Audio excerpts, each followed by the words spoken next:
on your journey if you can handle the power surge. He's live stream. Finally beat the skill. Man, that was annoying. Or wor- Yes, or words that I did it with King Protea. Fun.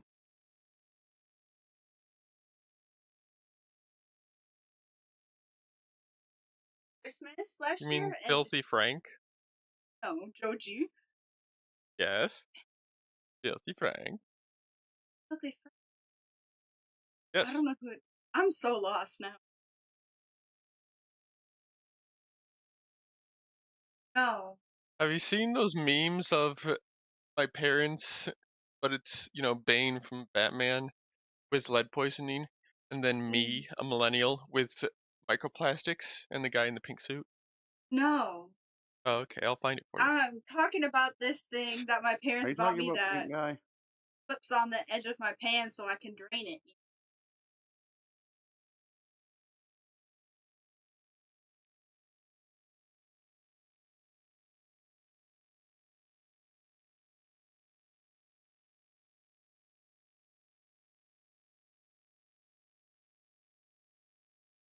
There it is. First thing I searched.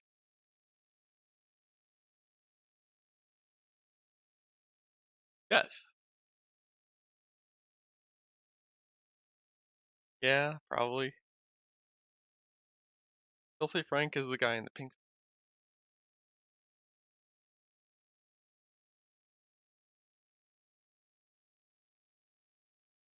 How we doing, guys? Pretty good. How we doing? Hello.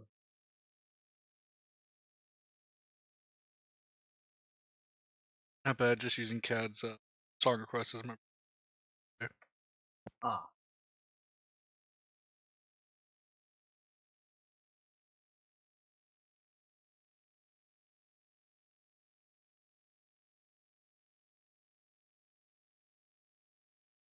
There we go. Yep. Here, you want to hate something? I'll give you. Here we go. Put a classic in there. You'll love it.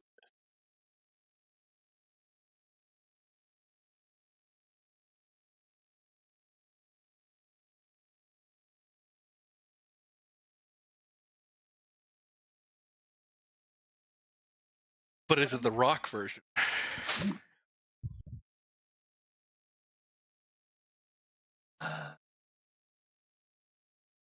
The fuck is this? It's bedtime. Good night, y'all. You have fun. Good night, Good Trubs. Don't wear Night, pants. Trubs. I've never seen this guy before a day in my life. Because this is not the kind of shit that's on my For You page in my social media life. That was.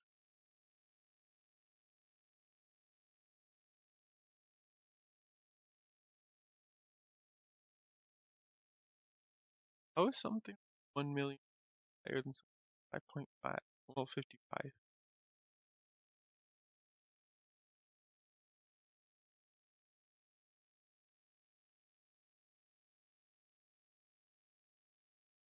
Probably. That looks. Okay, yeah, but that's not in a pink suit. I think I've seen this GIF, but I don't think I've seen whatever video it's from. I've only seen the video version where there's sound of that GIF.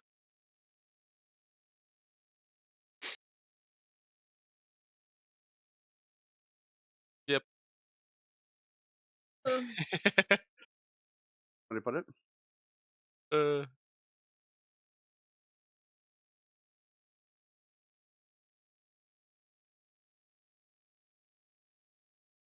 then there's iDubbbz, who is Tingle.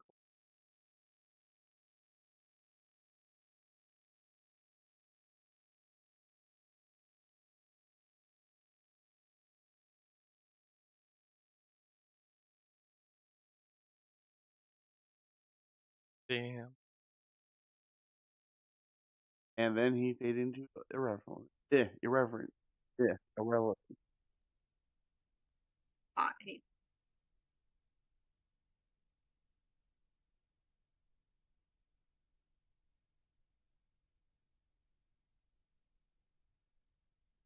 Yeah. Maybe he has a humiliation fetish too.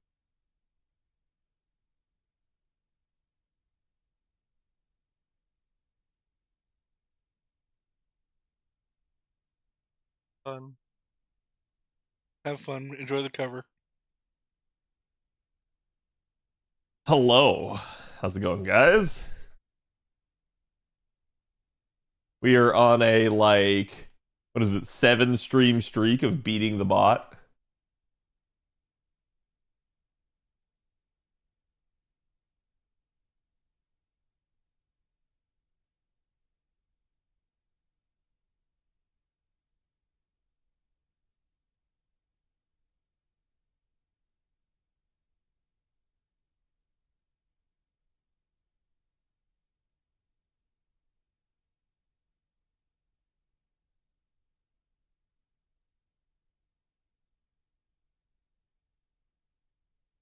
Do, do, do, do.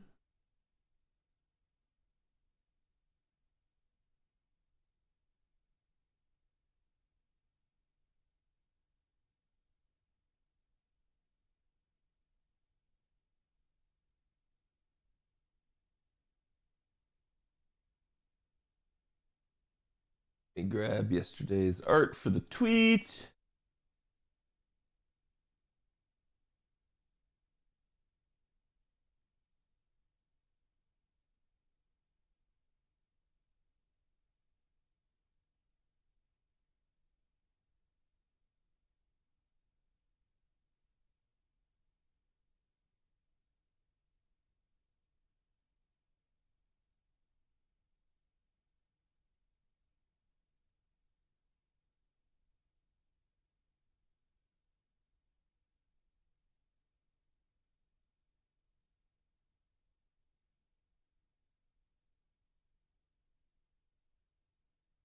By the way, today chat is going to be media share. I originally had Traveler's Rest on the agenda, but I think what I'll do is I'll probably kick Traveler's Rest to tomorrow. And I don't know, we'll see if I get the chance to play AC6 this weekend or not. But again, it is a thing. But I didn't want to skip media share because I know we didn't really get to it yesterday.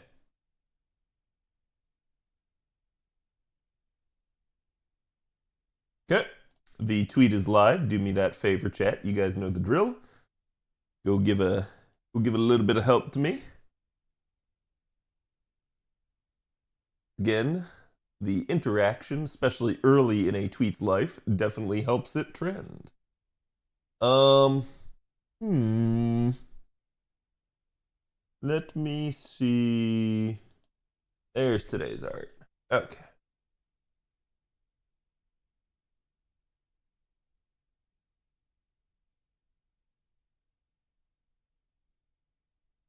Can we do Florida Man story today?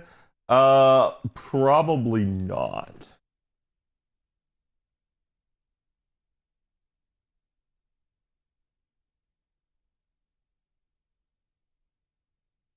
Did I? Okay, yeah. There we go. All right, chat. Let's get this party started. Rongo Miniado. Hello, everybody. Here is today's artwork. Do me that favor and go give that artist the love. Go like, retweet, subscribe, do everything you guys need to do for them. Whew. Okay, chat. So today was a day. Where do I begin? So I've been having to kind of cover for my parents on the side. I've been having to basically handle their dogs. And that's because my mother has been throughout this entire time pretty much at the hospital taking care of my grandma. And then my father has basically been going and taking her lunch. So essentially, like, every time I have lunch break, I actually also have to double up and not just get my own lunch and take care of my own dogs, but also go take care of theirs. So it's definitely, something that I keep having to do. I don't mind. I'm always happy to help my parents out, especially for stuff like this. But again, you guys probably saw my tweet. Apparently, my grandmother is doing a lot better. She was in the hospital and had been for the better part of a week now at this point, due to swelling that she had in her legs. They assumed it was going to be some sort of heart failure. But the reality is, apparently, it was some sort of negative reaction to a medication that she was taking. So that's the good news. Apparently, they did all the scans they need to do for her. They ran her numbers, and everything is good. And again, my grandmother, I'm no spring chicken myself. My grandmother is 98 years old. She is the last of my grandparents that I still have, and she is still apparently doing very well. So I'm certainly happy to hear that. I did think she was going to get to go home today. Apparently, she didn't, and I guess that's because she had like some sort of like issue with she wasn't really recovering as fast as they had hoped from it, and I think it's because she had been like sedentary for an entire week. So they were like, okay, let's get her up, let's get her moving, get her walking around. But I guess they're gonna keep her at the hospital still for another night just to kind of keep an eye on her. So everything appears to still be good, but yeah, she didn't get to go home tonight apparently. So it is what it is, but I'm still at least happy. Again, she's a trooper. She's been around for a long time now, and you know, at this point, she's up there enough in age that at any point anything could kind of, you know, be the thing that does her in, and you always hope that that's not the case. And thankfully, this one was not one of those times. So I'm definitely happy for that. But yeah, so that was the thing that's been going on the side for me. What was I gonna say? I feel like there was something else I wanted to talk about. Oh, right. I did see as well that apparently Twitter hit everyone's likes, which is really a interesting concept. I see some people getting very angry about this. I don't think it's that big of a deal. I do think to some degree there were a ton of people that were like probably wanting their likes hidden because they were liking stuff that they shouldn't be, to which I'm going to say it doesn't matter. There's going to be some way that those people get exposed anyways. But you know, you guys know me. If I ever like stuff on Twitter, it's usually just a very select group of things. So I don't really have any sort of issue with it. But I did find it really funny seeing all the people react negatively to it today. On the flip side, we've been getting more gaming news and a ton of other stuff, which has been very interesting for me to follow. I've been posting a lot of stuff there in gaming news lately. And then I'm just trying to think if there's anything else like housekeeping wise. Trying to remember because I feel like there was something else. I feel like there's something that's like right on the tip of my brain and I'm just not remembering it. Anyways, it'll probably come to me, so we're going to continue regardless. But I hope everybody is having a good day. I hope you guys are, you know, in general having a good week, and that you know, if you're not, at least you're here and you can now take a load off. So I'm not going to be shy with my kinks. I just, you know, I'm someone that I believe that, you know, stuff like that, almost like religion and politics, sex as well, is a sensitive subject, and people probably shouldn't always talk about that sort of stuff in the open. I guess to a degree it can be liberating, but it's also one of those things where it's like, I don't really want to know other people's kinks. So it is what it is. Any news on that girlfriend? No, I actually haven't done anything in that regard for a hot second here. Part of that, I gotta admit, that's on me. I've basically been dealing with a lot of this VTuber stuff, so I've been trying to make sure that all my ducks are in a row. I still gotta do a little bit more of the proofing of certain things before we're done. I gotta check base with a couple more artists because I've got a lot of irons in the fire right now, chat. I am also going to say there will probably be a day where at least pre-debut, I will probably have to take a day off stream to set up for it, to actually like finally get it. So it'll probably be the day before, because I think if I remember correctly, my debut date is on a Tuesday, so I will probably take that Monday off, basically so that I can get all the stuff I need to get done, like prepped. So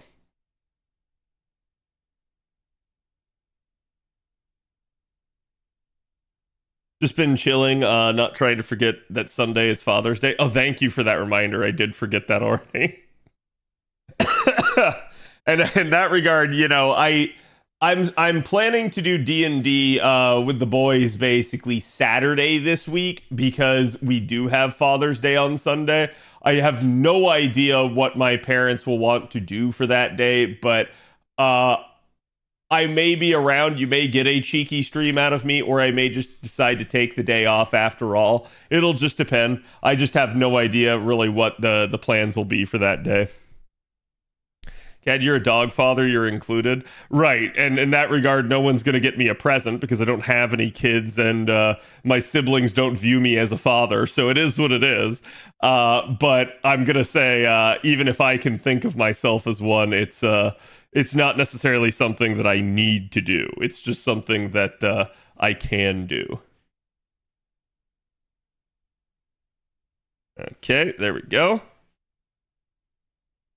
Chad, I actually did turn my teapots on, but this is purely because I'm trying to backline bond my mate altar here a little bit. So if I could speed that up now that I'm on the 90 plus, we're gonna do that. Uncle equal fatherish. Yeah, I mean, in that regard, I do agree. To me, in a weird way, I would rather than Mother's Day or Father's Day, I'd rather just have it be a general, like, you know, like Guy's Day and Woman's Day type of deal. I feel like that day is more of a celebration of like everybody, you know, and I'll say this, like, not necessarily for kids, right? But more for adults and people that, you know, are uncles and fathers and you know, spouses and stuff like that, that like basically are there for people all year round, and it's your day to kind of give back to them. So oh yes, penis day and vagina day, yeah, whatever, right? Like, I don't really care what it's called in that regard, but it's like it's just one of those days where like I'm gonna say like I'm okay with celebrating people regardless. A what day? Hey, listen, it's not my words. I'm just reading what chat says, so don't blame me. Although I guess I should start to look into that.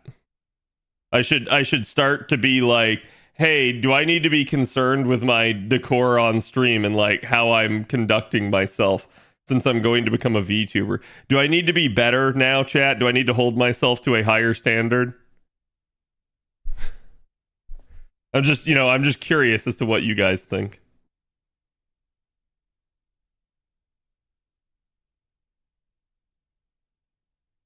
Is the 90 plus or plus plus for Lilim Harlot a 111 node? I have no idea. I don't remember. And I'm also like not caught up on the event. Not for like lack of trying, but because like I've had to go do my storm pods. Mukiwara, thank you for the 2 months. Appreciate it. I'm sorry I did not see that right away, but chat, can we get some love for Mookie? Ugh.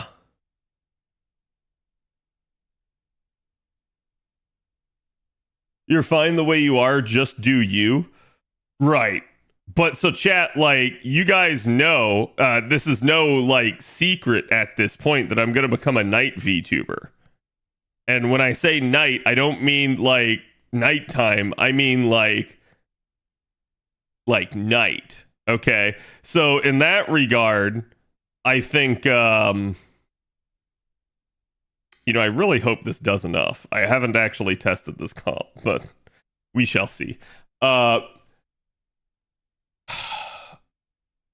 it's like I'm debating, should I start talking like a medieval person? Should I be like, lo and behold, or like, thou art a knave? Best brush up on ye old English then, verily. Forsooth. Cat is Batman. Mm-hmm. Maybe learn to speak a little British. Well, I can already do that. Yep, I missed it by 4%. Feels bad, man. Feels actual Batman. Make it a redeem, I guess. Well, I probably could. No, I like the hard part with that sort of thing, and why I don't normally do it is trying to. So in a weird way, right? Like I can do like an accent, like I can I can be like my French accent, and that's not hard for me to do. But I can change my voice, changing my speaking patterns. That is difficult for me to do because I'm so used to talking the way that I do. Oh, so the model isn't going to be Aurelia? No, the model is not going to be Aurelia. I don't know why everyone seems to think that, because this is something that I probably should address. So you guys have definitely seen where I've done like the fusion dance, right? And I basically took over Aurelia's model for a hot second. Those were done as like one-off redeems, and they were done as more of a joke, really, than anything else. And they were not to be taken seriously. I feel like I need to say that because in a weird way, I had some people that seemingly were very disappointed and off-put by the fact that it was me in a woman's body, I guess. And even more so, I actually ended up afterwards stumbling across some comments from people that were, I'm just gonna say, very rude. They were not, made by any member of my community as far as I know, but basically people were being like, oh yeah, this is why I don't like Khadroth. And I'm like, huh? I'm like, it was just like a thing that I did like once or twice. I had no intention of ever making that like a permanent thing. So I don't know. But like, it's definitely a weird thing to see. And that's why, like, again, I felt the need to like actually come out and say that, like, no, I have always been in that regard. If I was ever going to be a VTuber, planning to become a male, not anything like that. And actually, if you guys saw the other day, we rated Joel, aka Porcelain Maid, and Joel actually is somebody that it is, somebody with a man's voice in a like female VTuber body, right? Joel's hilarious though if you've ever watched him, and to me it's like I don't even view it as like some weird thing. I just view it as like an entertaining thing. So it just is what it is to me type deal. I like Khadroth. Also, I just joined the stream. Hello, legal. No, yeah, and again, so it's like I assume that at that point it's either just misunderstandings or it's like people just using it as a mechanism by which to criticize. I don't know. I couldn't begin to tell you. Do I actually have a Squirtoria arts card? I do not. What we're gonna try to do here is I'm actually gonna try this. We're gonna give the NP gain to Bakin instead, and then we are going to pull one of these, where Bakin doesn't need the extra damage, but I'm going to pre-card here with Squirtle. And I'm going to hope that, yeah, there you go. I actually did get enough charge. Not going to lie, it's kind of weird, IMO. What Porcelain Maid or like what I had done. Khadroth is the Dark Knight. Yeah. A Ren Fair escapee? Yes. Yes, that's exactly what I'll be. Does this mean you will release a debut song and lore video? No, there will not be a debut song as far as I know, chat.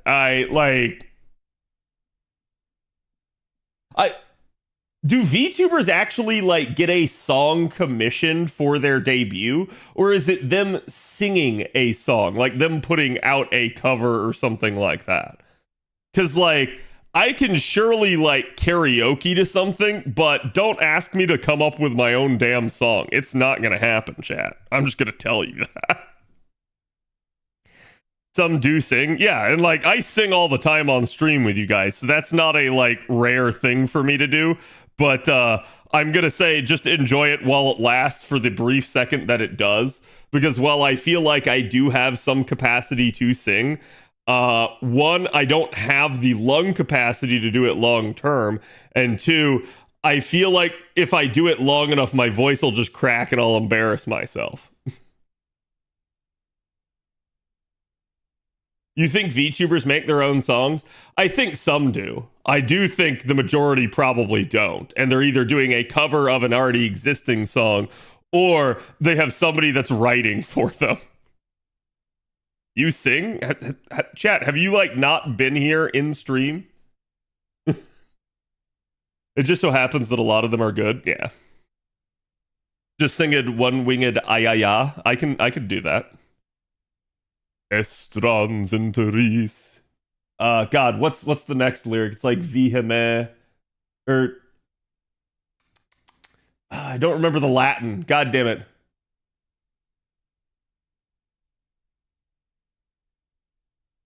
Hold on, let me look at it. I can sing it if I actually have the lyrics.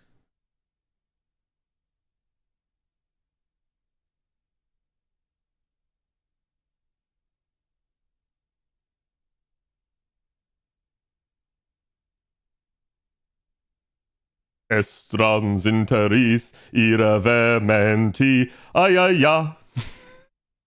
It's actually Sephiroth, right? Veni, veni, venias, ne memore facias. Like I said, I can sing some. It's just, in a weird way, nobody ever taught me to sing. I just sang, like, as a kid. I never, like, my parents never discouraged me from doing it. I was never, like, looked down on for doing it. I just did it because I wanted to, because I have fun doing it sometimes. How many points to skip that song? To skip what song? Me, I-ing?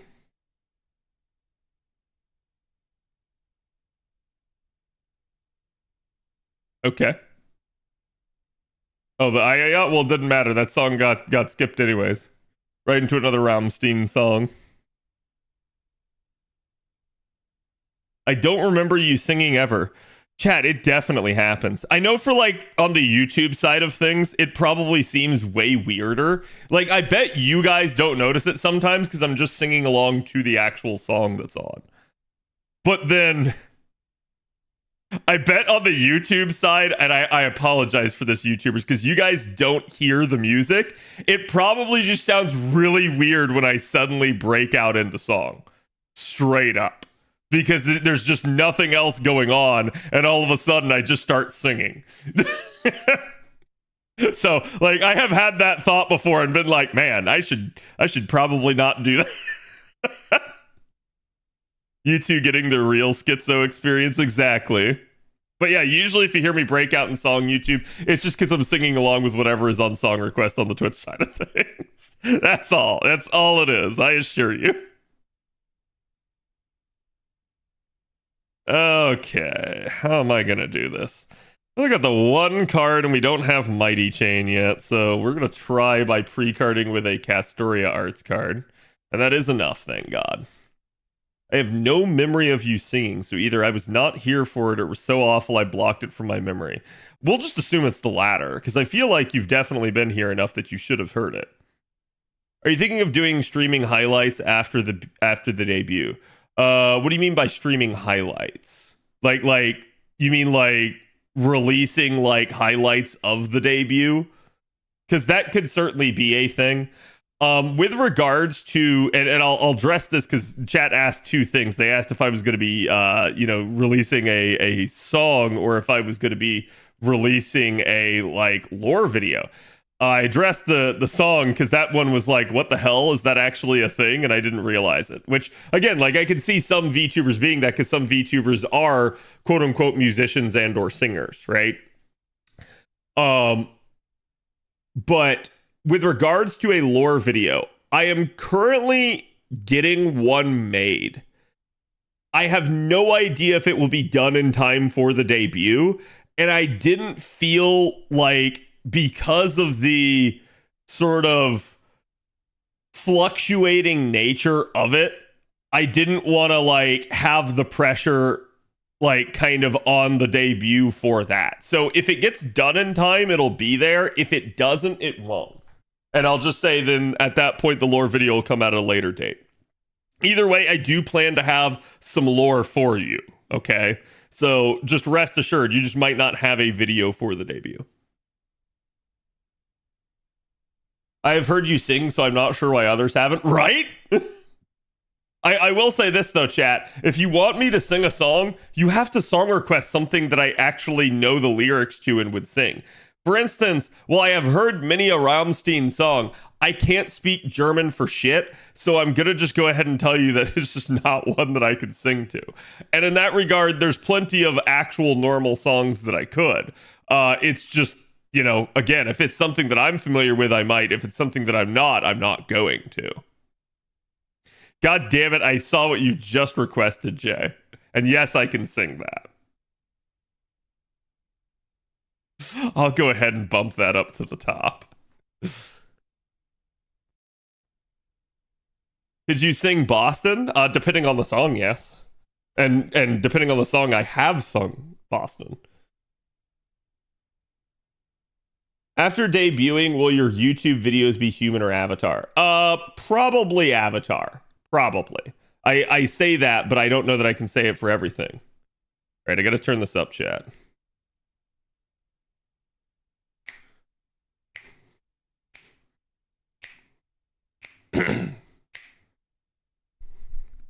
We're no strangers to love. You know the rules, and so do I. A full commitment's what I'm thinking of. You wouldn't get this from any other guy. I'm just trying to tell you how I'm feeling. Mind to see. Oh, no, understand. There you go. I always get that first lyric wrong there. Run around and desert you. Get rickrolled? Yes. Like I said, I actually do sing sometimes. You just have to actually song request something that I know well enough to sing. For so long. I'm gonna see YouTube point of view. Oh, it's terrible. I guarantee it. And no, I'm not going to sing the entire song, chat. Like I said, you can get me to sing a couple lyrics, but usually that's it. I don't sit here and just sing the whole freaking time. So in that regard, I guess it depends on what people's definition of singing actually is.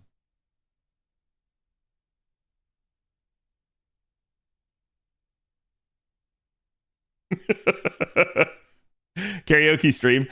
I mean, I feel like I could do that, but I would have to handpick some of the songs at that point.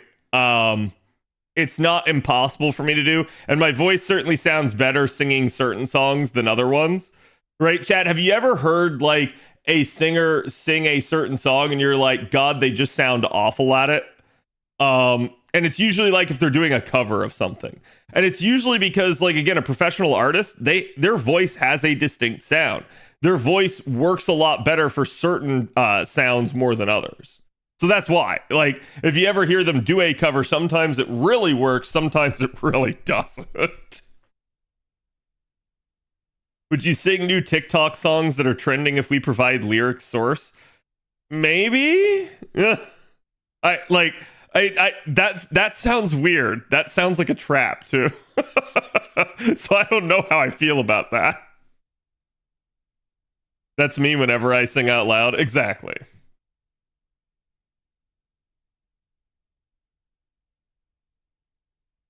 I get it. Cad's getting ready for his debut. No, but I could, right? Like, trust me. I have no plans on torturing you all with my singing.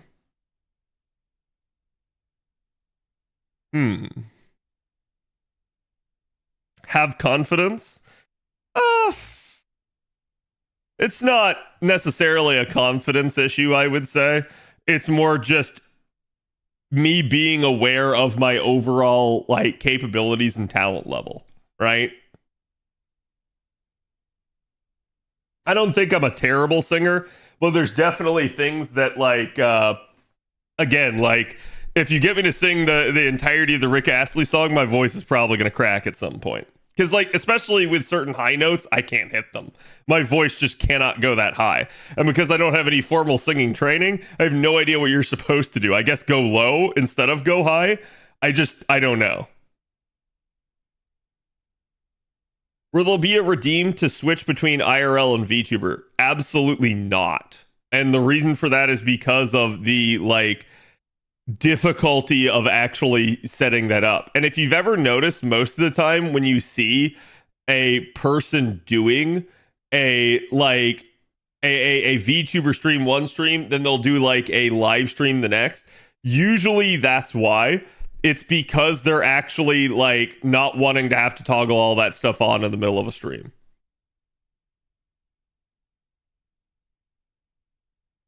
Your mom's only on JP right now? Yes. Medusa Summer this year? I wouldn't be surprised by what comp did I just go in here with?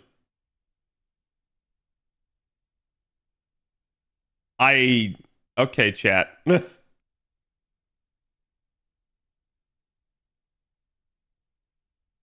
We're just gonna have to cart our way through this. This is gonna be painful, but it's gonna have to work. Why is it always comma? Because comma is my comma's who I'm using for my whatchamacallit comp, my storm pod nodes. And that's what happened, is it just selected this. But the stupid part about this is JP is supposed to remember what comp you used last. And I assume it didn't in this case because it's a new story node. So it basically just bumped me right back to the ordeal call one, which is stupid. I don't feel like it should have done that, but I guess it is what it is.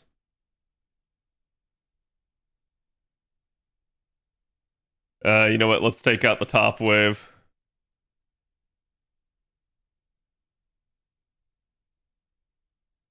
We're going to do it like that. It's a weird mighty chain, but it should work. There we go.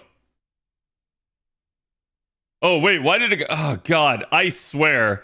Freaking 6 enemy carding is so weird sometimes.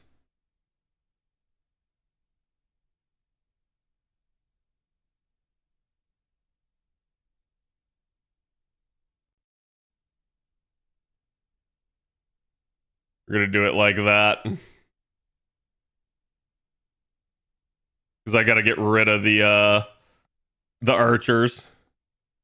The archers are the only actual problem children here, because not only are they the only effective unit, but they also have the lowest charge to full. The low key, I actually need to like wave clear one of these waves.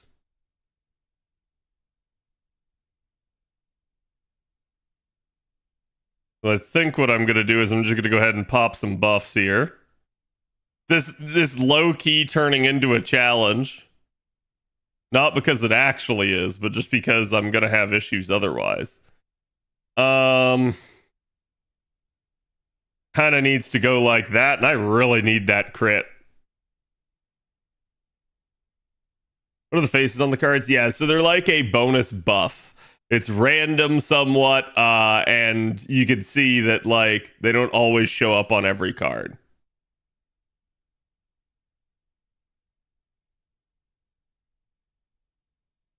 Come on, crit. There we go. So the reason I needed a crit is because having 2 enemies at full NP was going to mean that one of them got their NP off, which was going to be really, really, really, really, really bad. We're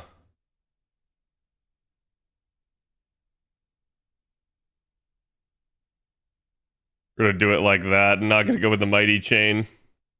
Oh, it actually did work.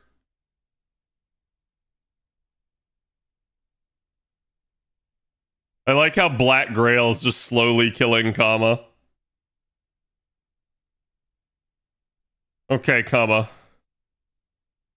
Get your stuff. Good job, yes. What did I miss from previous streams? That's way too much for me to recount. If someone wants to give you a TLDR, they can. But I'm gonna say, like, asking me to summarize the past couple of 4-hour streams is somewhat difficult for me to do. Let's go ahead and give Kama a... Alright, it's up there. It's another 12 enemy wave. What the shit?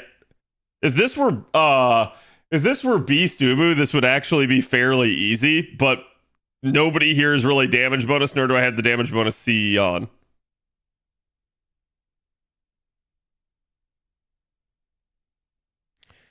Okay, we're gonna go ahead and heal her in that regard. We're gonna go ahead and pop her gut skill so that she actually just has it. And let's see here.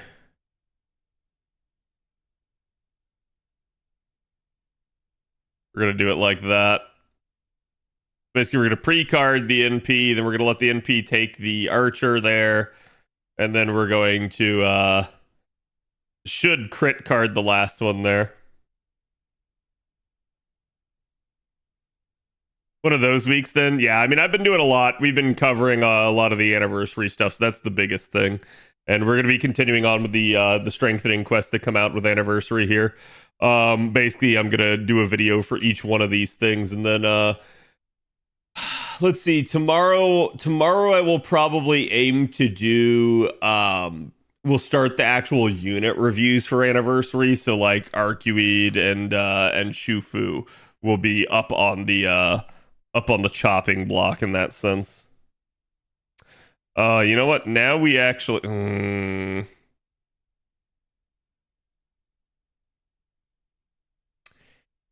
well, I guess we'll do it like this. We're just going to focus on trying to take out the other archer here. Again, the caster's having 5 charge is actually okay.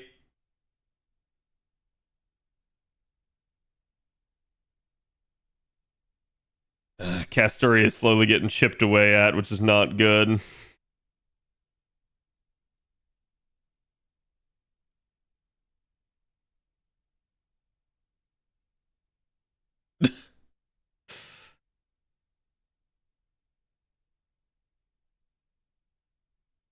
I was going to do that.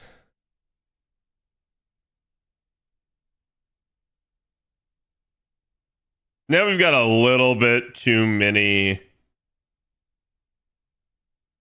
casters here.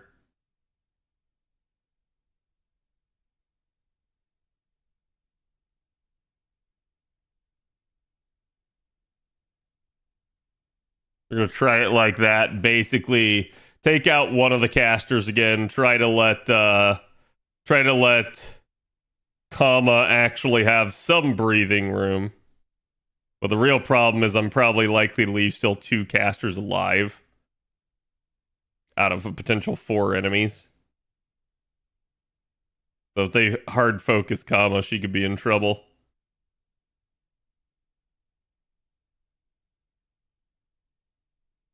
Yeah. So I was a little bit worried.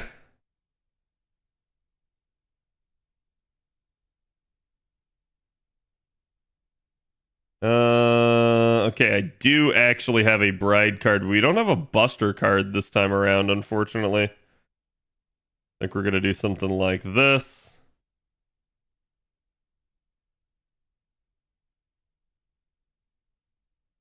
And then what we're gonna do here is we're gonna basically stagger. I'm not likely to get good damage on the 3rd enemy anyways, so we're just gonna let that. Oh, it's gonna reset to down, isn't it? God, I hate the 6 enemy carding. I keep always thinking that it goes across, and it does not. It is one of the annoying aspects to it. And yet, in a weird sense, I have seen it actually go across before. So I'm never quite sure the order in which it actually seems to work. And I think it's just because there was probably 1 or 2 exceptions to the rule that messed with my overall like perception of it.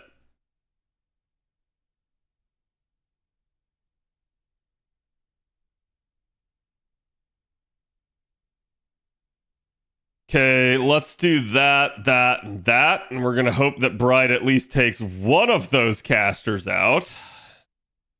He does.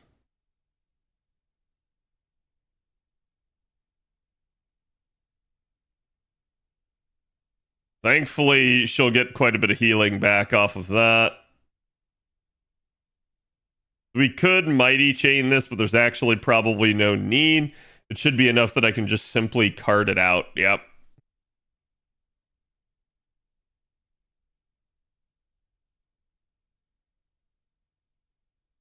Are you going to start a new channel for the VTuber persona and do different content? A lot of people do that. I don't know, right? Like, this is a lot of what, like, I have sat here and thought about is, like, what the future holds for me and what it is that I wish to do. I'm definitely considering a lot of different options at this point. And I want to be as transparent as possible with you guys. Part of the reason for that is just sort of like the way that FGO has been. That is to say that, like, it definitely feels like it has been dry at times, that there's like not a lot to do, not a lot to talk about. And I've mentioned this before because, like, you guys know, where I first really got started was making a ton of guide content for FGO. In a weird way, there is like not that much else for me to make guides on anymore. And it's really funny because normally, every time I bring this topic up, people start chipping in ideas and they start going like, oh, well, Cad, you can make a video on X, you can make a video on Y. And the reality is, if they actually knew how many videos I had made, they would realize I have already made videos on them.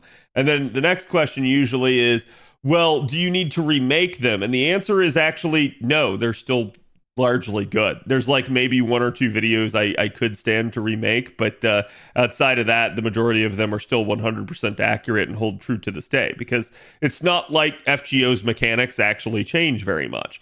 They pretty much stay solid in that regard. So part of me, and this is less of a like VTuber consideration and more of just a like me thinking about the YouTube side of things and what I wish to do with it. That is the truth of the matter in that regard, is that I am constantly thinking about like how it is that I want to handle that. And I'm just not sure. That is one of my problems right now. New player guide, yeah. The waiting on the mayonnaise tier list video from Cad. Well, that would be an easy tier list because they would all go in the trash. I'll never forget, I did end up making a tier list one time, and it was definitely a meme, and people got very upset with me because I put Astolfo in the trash, and they were not happy with me. But like I said, it was a meme, and I never intended it to be anything that was actually serious.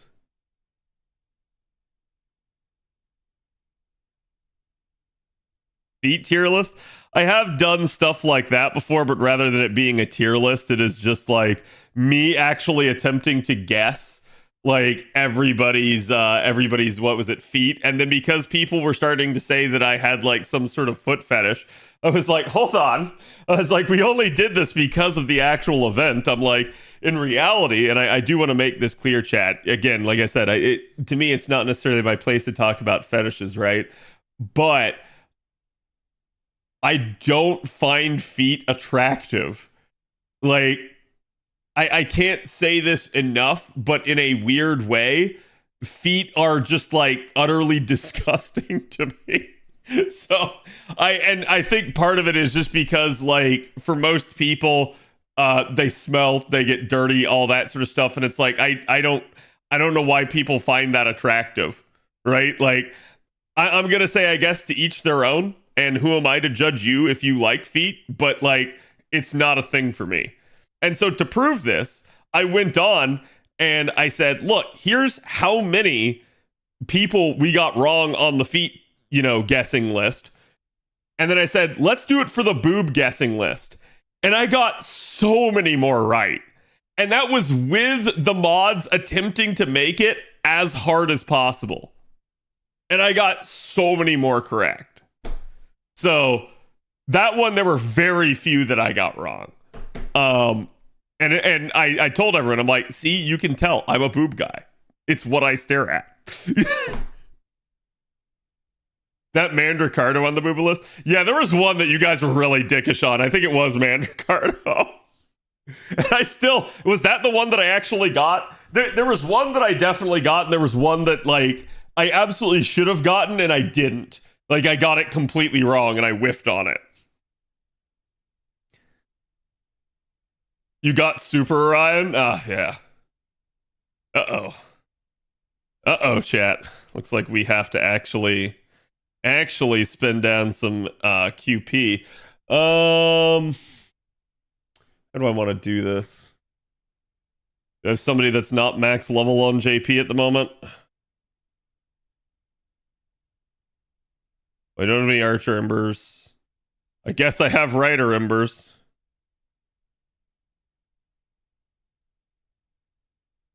Chad, I could absolutely level all these units up. Part of the reason I'm not is because in the same way as NA, I know that there's a success rate increase coming. JP, I also know the same thing to be true. It's just a little bit further off.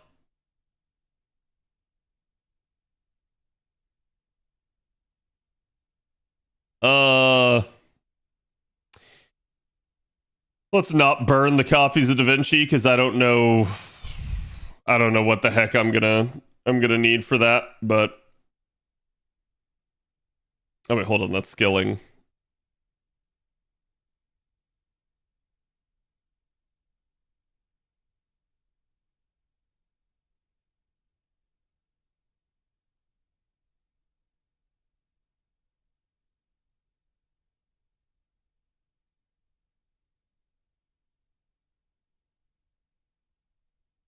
Hmm.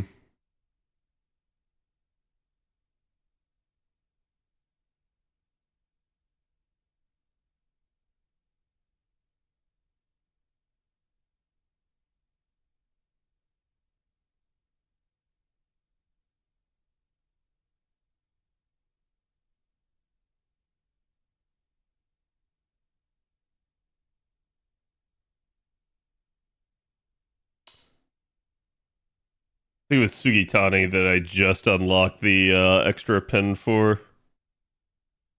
I should be able to get some QP out of that. Where is she? There she is. Yeah, I still don't have enough coins to finish off all my Sugitani pins. It's just a thing, chat. Like, I sit here and I roll FP quite frequently on JP, but in a weird way, I've been done with Theseus for months now, and I just have not seen enough copies of Sugitani.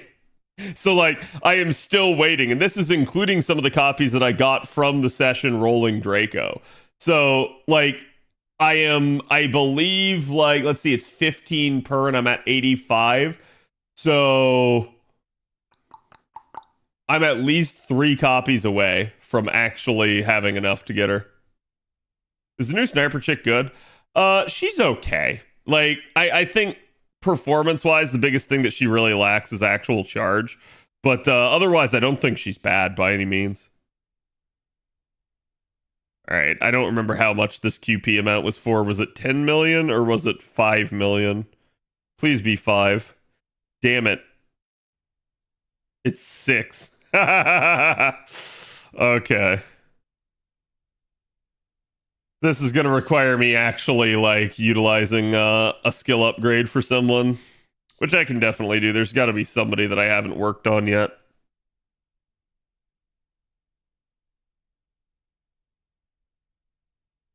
I don't think I can sort by acquisition on this screen.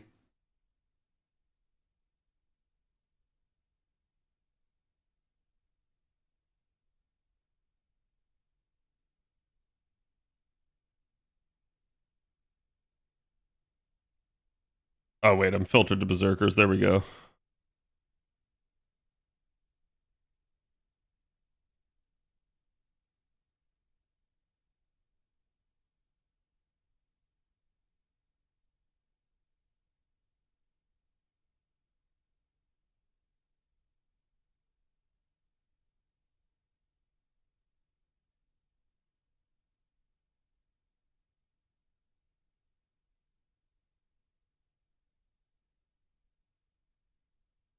There's got to be someone. I could do Gawain there, but...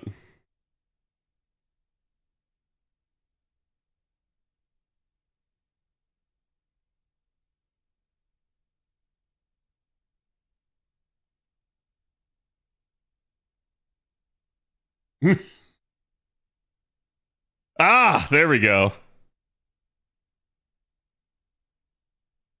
I was gonna say, I know there was somebody I needed to work on. I don't think I've ever hit QP cap. Oh, it happens to me all the time. Lamau those Jailter skills. To be fair, both Jailter and Santa Altar are like units that I recently picked up from the exchange.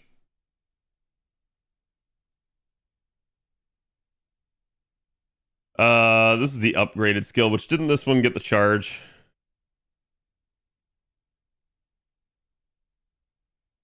I just need to see if it scales.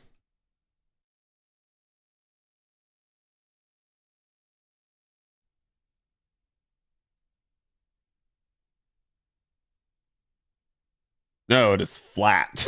Oh, crap.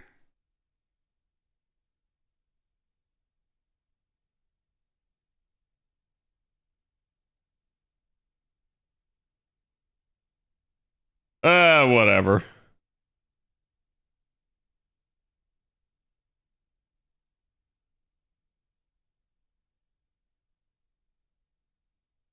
Oh, I'm actually surprised I'm that low on horseshoes on JP.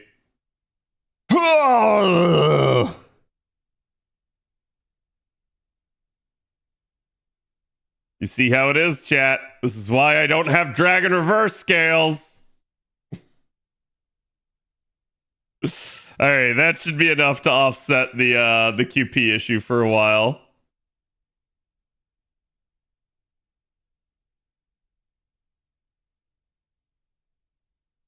A blinding. Would like to say to you, but I don't know how. All right, now we can finally do something on JP. And we're not going to use, dear God, there we go. Oh my God. Use the correct comp. 377 is low for horseshoes? Yeah. Yeah, I have like, God, I have like 2,000 on my NA account. That's the life of a Saberface fan. They love scales and fangs. They do. And it's just the way it is, right? I'm sad I didn't get Tametomo. Oof. Well, the good news with Tametomo, at least, is that he is a permanent unit. So there's always that possibility of spookage. Gotta love how I skill seal after they charged. Alright.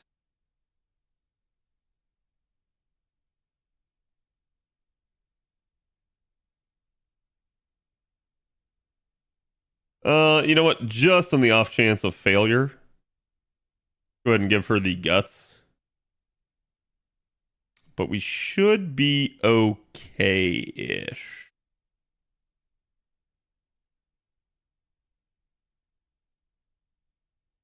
You know what? This will help out if we actually do need refund on our own.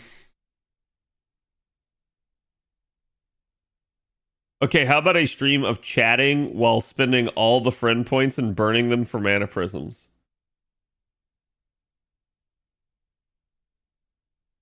But that's just normal friend point rolling. Did you do media share last night after the GSSRs? I did not. That's why we're going to be doing it tonight. Because I just did not actually get to it. So, and again, you can see part of my issue is that JP's story keeps ending up getting in the way. We're going to try to make this as fast as possible here. Oh my God, no. There we go. I'm just trying to actually get through this.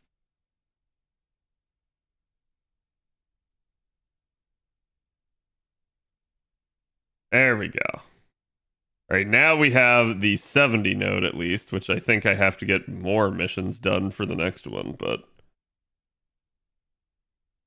neither of them are the actual mission, so I assume that just means that I have to do this mission in particular.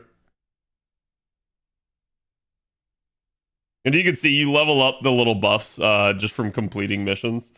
I already have most of them unlocked. And several of them are already at a high level. Like the first 5 of them are already at level 9. Sorry, the first 6. Okay. And then, actually, hold on, because I don't know what this one will be in relation to this. So what was the 65? 65 was bronze and silver, which tells me that it's a bronze node. This one must then be a silver node.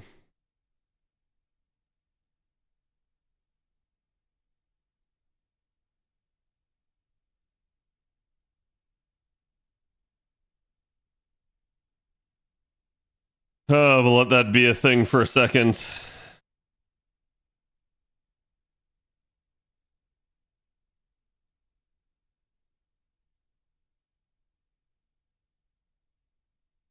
There we go. We got Alba.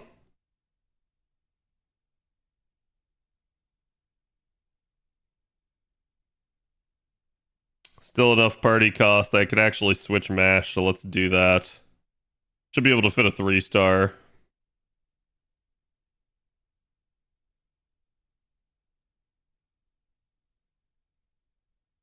Boda could get in there. Isn't that blue-haired boy Young Ku? Yes, Satanta. And hello, Katana. Are you streaming Elden Ring DLC the day it releases or some days after? Yeah, I should be. I have an archery build for it, so it may be the case that like I just suddenly get like curb stomped. We'll just have to see, but I will try. If nothing else, it is going to be interesting to see if I can manage to handle it.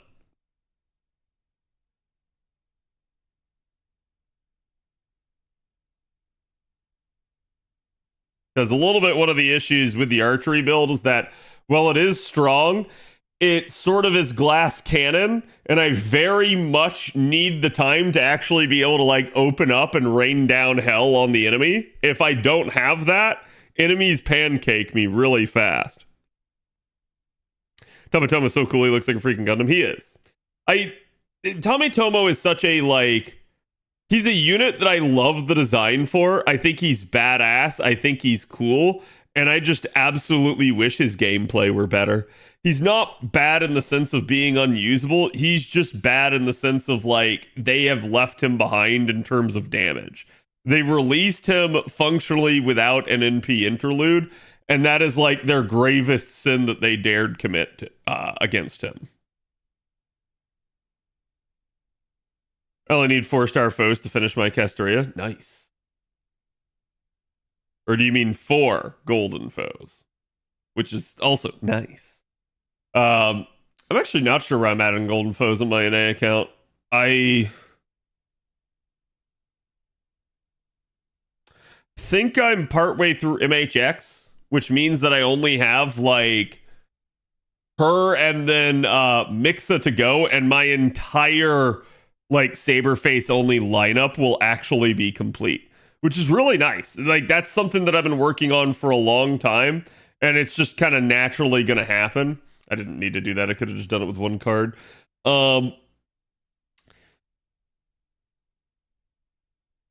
we're gonna get the huge influx as well next year. So like I'm gonna have to start considering like who else gets gold foes beyond the main lineup of Saberfaces, which is a cool idea, because it's like it's something I haven't really had to consider, because all of my plans just sort of like are they take so long, I feel like, to actually like work into the possibility that like I hadn't really considered that sort of thing. He's just obsolete before release.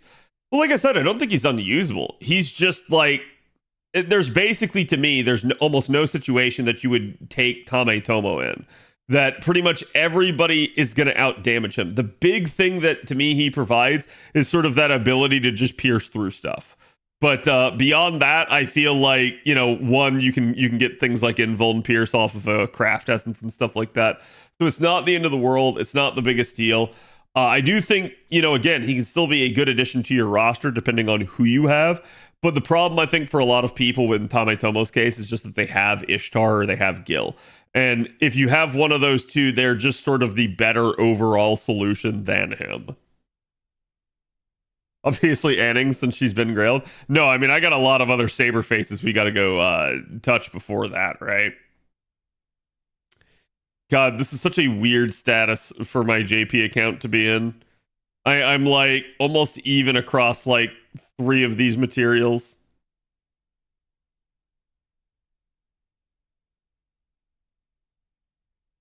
You're looking at a candidate right now who talking about Draco? Yeah, but I'm talking about my NA, not my JP. My JP has a similar issue, but it's because of different things. My JP is basically like done with all of the units it needed to do imperatively, because we already got the huge influx on JP.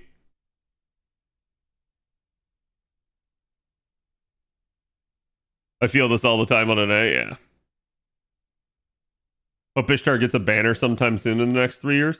She should. I mean, like, I haven't looked, right? So don't quote me on that. This is always the issue that I run into nowadays is like, and I've told you guys this before, like I used to know all the banners by heart because we had so few of them. It was so easy to like learn 20 banners and the order in which they would come out in. And then, you know, the devs decided to you know, wake up and commit violence by basically just choosing to actually run as many banners as humanly possible in a year. And so as a result of that, I stopped paying attention to the actual like hard dates of banners and be like, oh yeah, you know, this is when X or Y comes in. And instead, I basically look only at the like, you know, initial launch banners of units. And rather than like, oh, you know, this unit comes back at this point and this point and this point and this point and this point, because again, it starts getting like ridiculous with how much you would have to keep track of.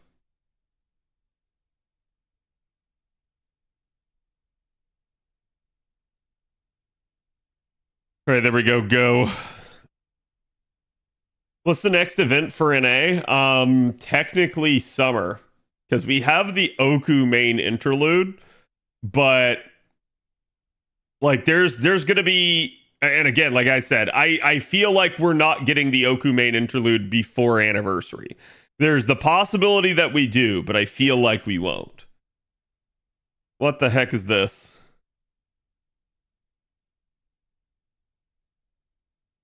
Screw you guys, I'm gonna card you out anyways.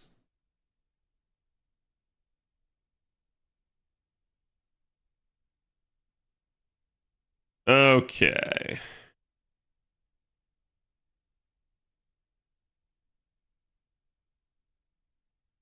Oh, they all already start with 1 charge. That is just annoying.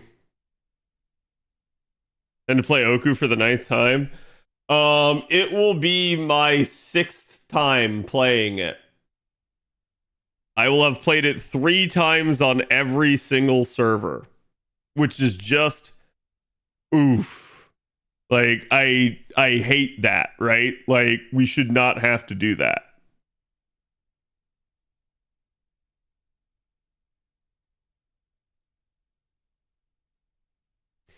You keep forgetting Draco gives charge from her skill too. No, I don't. Why would I keep forgetting that? Like she's straight up like getting there. just barely, but she do be. Okay, which that was actually weird. What the heck happened there? Because it looked like it cleared anyways. Oh, gives charge to the enemy. Okay, sorry. Yes. Yes, I do keep forgetting that. Thank you. I thought you were talking about like the fact that she gets charged per turn, and I was like, no, I'm not forgetting that. That's like what I'm counting on. But yeah, no, I do keep forgetting that it has that demerit. I don't have a JP account. Oh, that's too bad. That's like your problem.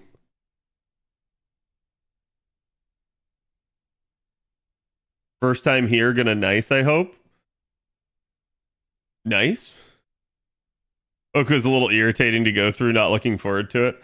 Yeah, and I've said this before. It's one of those deals where to me, like, the Oku event is it's got nice resources, but yeah, it's annoying to get through, and I feel like the main interlude should have just cut a lot of the like maze navigation out. But I feel like they looked at that and they realized that one, that would take more effort on their part to actually carve it out, and two, that if they just left it in, that people would actually be like okay with it. So I think they just, put two and two together and said, nah, fuck it. We're just gonna go ahead and pre-card with that. Actually, I don't know why I did. She's gonna kill this anyways. She's been doing like 1,000,000 damage. It's a moot demerit when you just kill the enemy anyways. Exactly. Oku's main interlude didn't really come with any quality of lives, unlike Scramble. Yeah, and I think, like, at least with Scramble, they kind of knew. Like, by the time Scramble came back around, they realized, like, okay, we can't just make them do the entire event again because we hate them. And the devs were instead like, all right, we'll make you do the entire event, but now it's easier to do so. So that's what they did with Imaginary Scramble. You had to still do the full clear. It was certainly annoying, but it was not nearly as bad as the first clear. And you could kind of just spam the sonar, which was nice. Oh, shit. I didn't do that right. I should have taken care of the archer myself because it's assassin on archer. Oh no. Wait, what? Why did she go after the last one? I am so confused. I swear, man, six enemy carding is just weird. I don't wish this on my worst enemy. It is just wonky. There we go, that'll kill.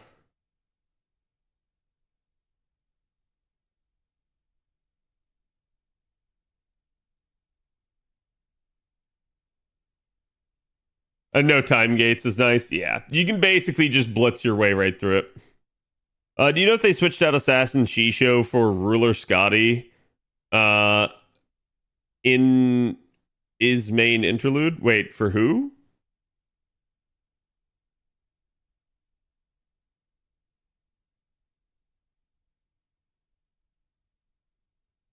Oh, right, because the scene where...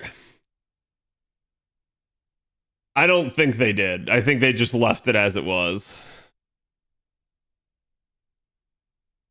Would you run a game of TTRPG made by NASA?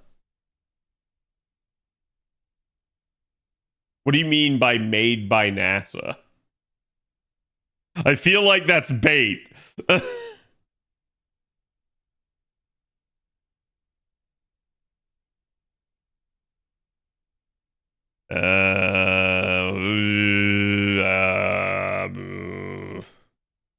Try for it like this, but I don't think this is gonna kill. Okay, it did.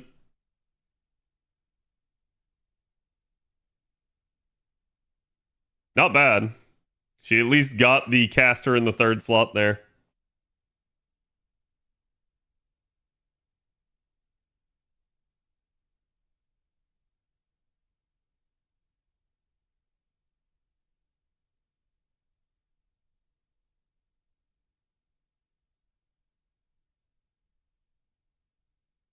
Exlaris? A really weird word to pronounce. Following an X with an L.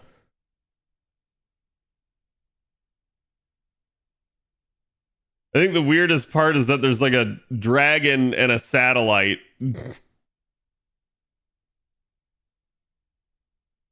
To which I'm just so weirded out by why this is a thing. Oh no, did I miss the panel? No, you have not missed the panel, not yet.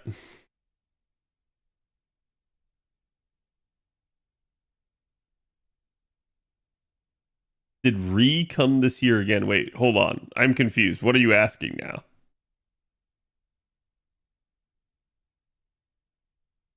All right, chat. I'm going to say screw it. I'm going to like go into the next node because I don't want to waste too much time on this. I want to actually get to the analysis side of things. Let me see if this actually gets me to the next node. Should. I think that was the mission that I needed. Oh my god, there would have been even more story. Yeah, no. Fuck this.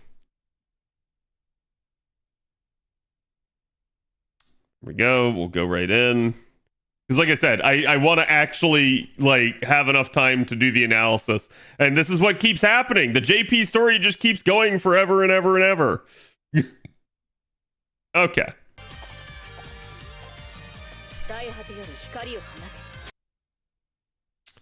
All right, so here's the servant strengthening quests. All right. Let's see.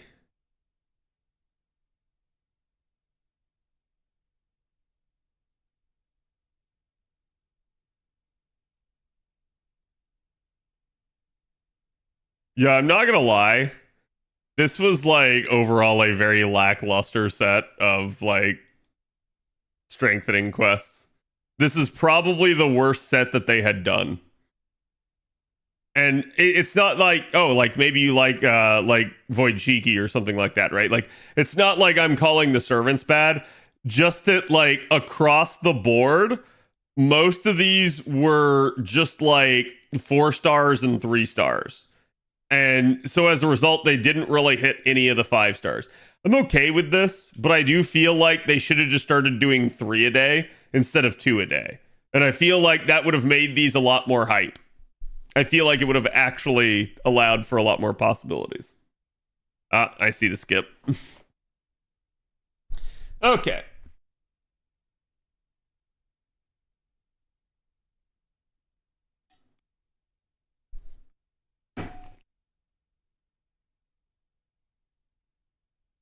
Three a day and then do a 3, 4, and 5 star a day. That'd be neat. Right. I feel like there's so many different ways you could spin it. This has sort of just been like, so if you guys remember, do you remember last year how I did a all remaining strengthenings and interludes for the year video? And then do you remember how I didn't do that this year? And I never made the video because I realized that if I did, it was going to be too negative of a video and a bunch of people were going to get upset with me. But the truth of the matter was, and why I didn't make it, is because JP at this point had started running so few strengthenings and hardly any at all interludes. Again, you saw JP just had its first interlude campaign in 2 years. That it was not worth making a video on all of them. Because I just figured, well, we'll just cover them as the actual event comes out. But if there is anyone that is worth a video, it's the actual ones at Anniversary, because there is a bunch of them all together. But that's kind of my entire 2 cents, and it's why I ended up not doing the video. I just didn't want to be negative at a time where, you know, again, earlier in the year, there was a lot of negativity. And that's kind of due to the fact that as of that point, JP had not like already kind of gone through the early like paces and run a bunch of events back to back to back that had people feeling a little bit better about the course of things. We were kind of coming off the prior year, which they had really stalled out Ordeal Call some, and we still didn't have any date for Ordeal Call 2, and people were just beginning to get salty. And I don't blame people, but it's also at that same point in time where it's like I just didn't want to really feed that negative beast there.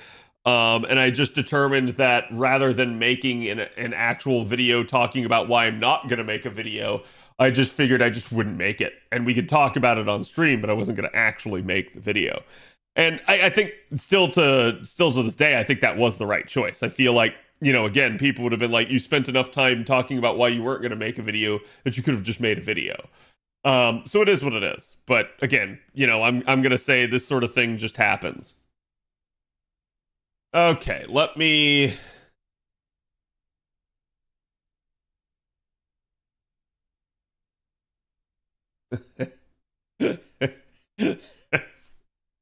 Oh god, I get to talk about Jekyll chat. This is not gonna go well. I'm sorry for any Jekyll fans. Oh.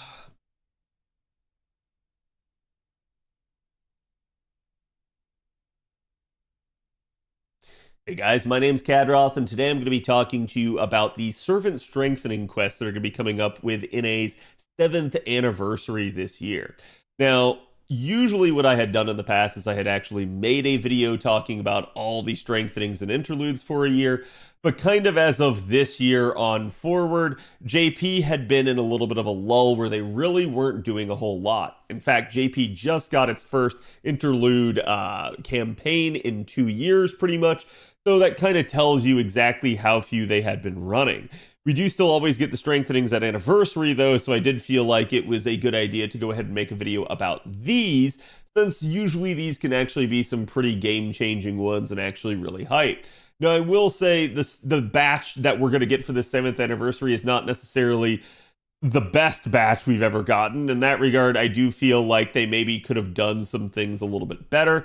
Part of this is just due to the fact that they're still only running 2 strengthenings a day over the 7-day period. So I do feel like if, for instance, they had actually come back and said, hey, you know what, let's go ahead and do basically 3 strengthenings a day, as someone in chat had already pointed out, we could have done a 3-star, a 4-star, and a 5-star upgrade for every single day. And that would have actually been pretty hype. They could have actually really talked that up and made a big deal out of it. But they've kind of just been sticking with the same old, where they're only doing 2 strengthenings for each single day. And this is something of a point of contention that I at least believe that since the roster is ever expanding, that they are kind of starting to need to do more strengthenings overall just to kind of help keep pace with that. I do understand that that will also contribute to things like power creep a little bit more, but we already have pretty insane power creep with certain units just kind of really rocketing ahead of the rest of the pack. So I think it's actually a good idea if they start to kind of bring up the rear a little bit more and get some relatively not paid attention to units some of the actual limelight and give them, some much needed upgrades. But again, they haven't done that, so there's no point in actually really spending a lot of time on it. But we are going to go through each one of these upgrades here, and I'm going to tell you exactly kind of how I feel about them, especially nowadays on JP, since we are 2 years in advance of these upgrades actually happening. And again, just a reminder, NA's anniversary should be coming out probably around July 7th. We're going to have the panel at Anime Expo on the 6th. We already know that for a fact. Again, I'll probably be covering it, assuming it is televised for that day. And we should have the actual anniversary celebration and everything going live on the 7th. So definitely make sure you guys are prepared for that. It is going to be coming soon. You've got a couple more weeks still, though, to go, and there's a lot you could be doing in the meantime, like getting your story caught up or, again, working on leveling up your servants so you get some of those juicy milestone rewards when we actually get to the anniversary. But let's go ahead and start out with the first day here, and you guys can see. So like I said, just pretty much assume that this is going to be like July 7th for us instead of August 1st like it was for JP.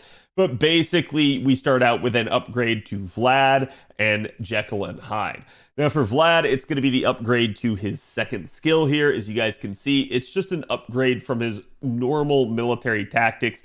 This has actually been one of those skills that they've been kind of across the board, across all units, kind of tweaking.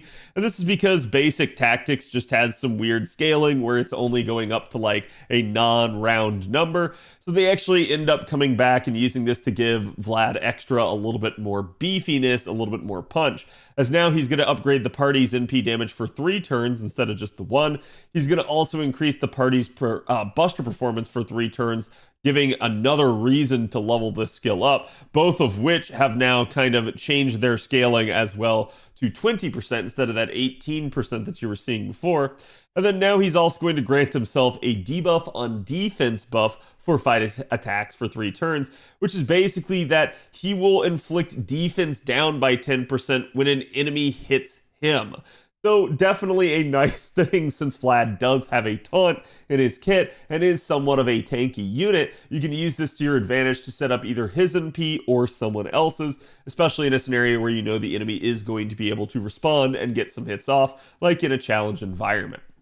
So again, I do think this is a nice upgrade for him. It's maybe not the best upgrade for him. It's maybe not the most meta upgrade, but it is just a nice, easy upgrade. They gave him some additional firepower. And again, Vlad's someone that's already been good in those tanky sort of roles, or as somebody that is just anti-evil. So I do think it is an overall good buff for him to have. Then next up, we actually end up with the buff to Jekyll's third skill, and this one used to be his self-modification.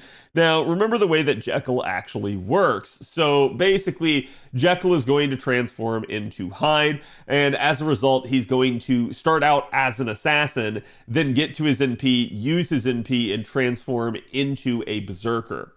The problem with this is his skills basically just work better pretty much across the board as the berserker form.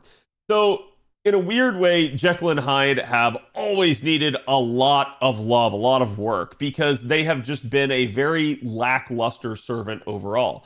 To me, they're actually one of the servants in the worst possible position in FGO, because they're somewhat neutered by the fact that, again, they just don't really actually have an NP in their berserker form. That is to say, they can't actually even use it. They get no benefit.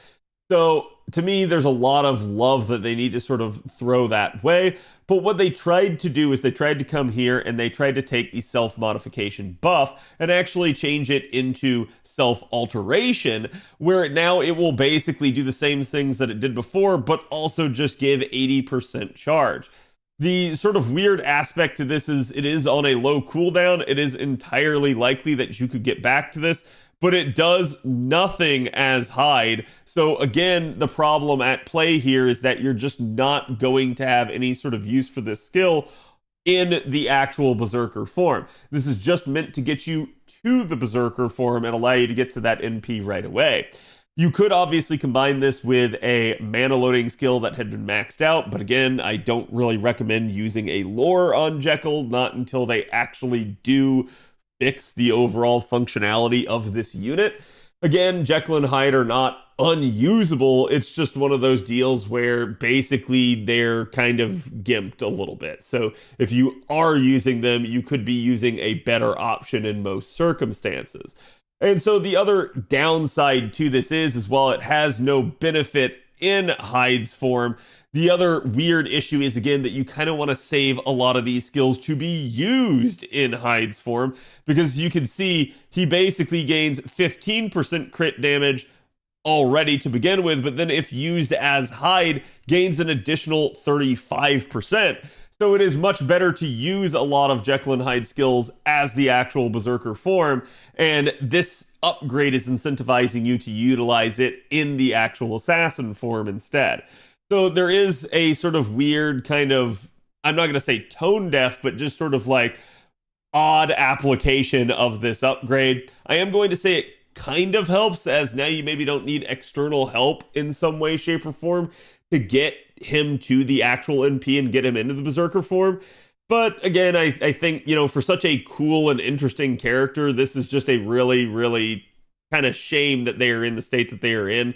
It is, I'm going to say, at least still going to help you get to it, but you know, to be honest, there was no difference between doing something like that or just slapping a K-scope on the guy and just kind of calling it a day. So it is an upgrade. It does kind of help, but it's somewhat ham-fisted and basically can result in you just not utilizing your skills as efficiently as possible on him. So it is what it is. I'm going to say this upgrade is a start, but it's not really going to solve the issues that Jekyll and Hyde have. Now for day 2 here, you guys can see we get a Medusa Lancer and a Diarmid buff. Basically, each one of them is, I'm going to say, in an interesting spot. So again, for Medusa right here, you guys can see she basically is going to get the upgrade to her guts, which is going to be, again, her third skill. And the way this one originally worked is it already gave the invuln anyways and the guts of 1 time 3 turns. But now, as a result, it basically is also going to charge her NP. This is an interesting addition for a unit that I'm going to say has received some love and is a decent option overall. Medusa Lancer being single target quick has always had this really interesting sort of aspect to her, given the fact that, again, she had monstrous strength, but she also had the ability to charm, and basically they ended up upgrading this to actually give a steroid in its own, and also increasing the charm rate to 100%, meaning that, again, if there's no magic resistance at play, this is going to land. So definitely a really, really nice kit overall. But given the fact that she also has the chance to stun with her NP, is one of the reasons that a lot of people would use Medusa Lancer, is low key to like charm and stun lock enemies over and over and over again, so they can't actually get anything off and actually just kind of manage to lock them down. This is a big reason why they put so much like mental debuff immunity on a lot of units, is to prevent things like charm locking from the Gorgon sisters. So it's really funny that they sort of facilitate it and incentivize it by basically now with this third skill giving her an upgrade to give her even more charge. This is just going to make her more loopable and increase the odds of her actually refunding enough and basically being able to charge back to full and do it again. So again, this is a nice upgrade for her. This will also sort of allow her to be used in a little bit more of different comp scenarios. You can start her out with a 50% C, give her, obviously a maxed out mana loading or some overflow charge, and allow her to actually get to her NP relatively quickly and easily with a good craft essence under her, rather than having to start out with something like a K-scope or something like that. So it is a nice upgrade overall, and I do think it's a rather good one. Then we also end up having Diarmid here, and Diarmid basically gets the buff to his third skill.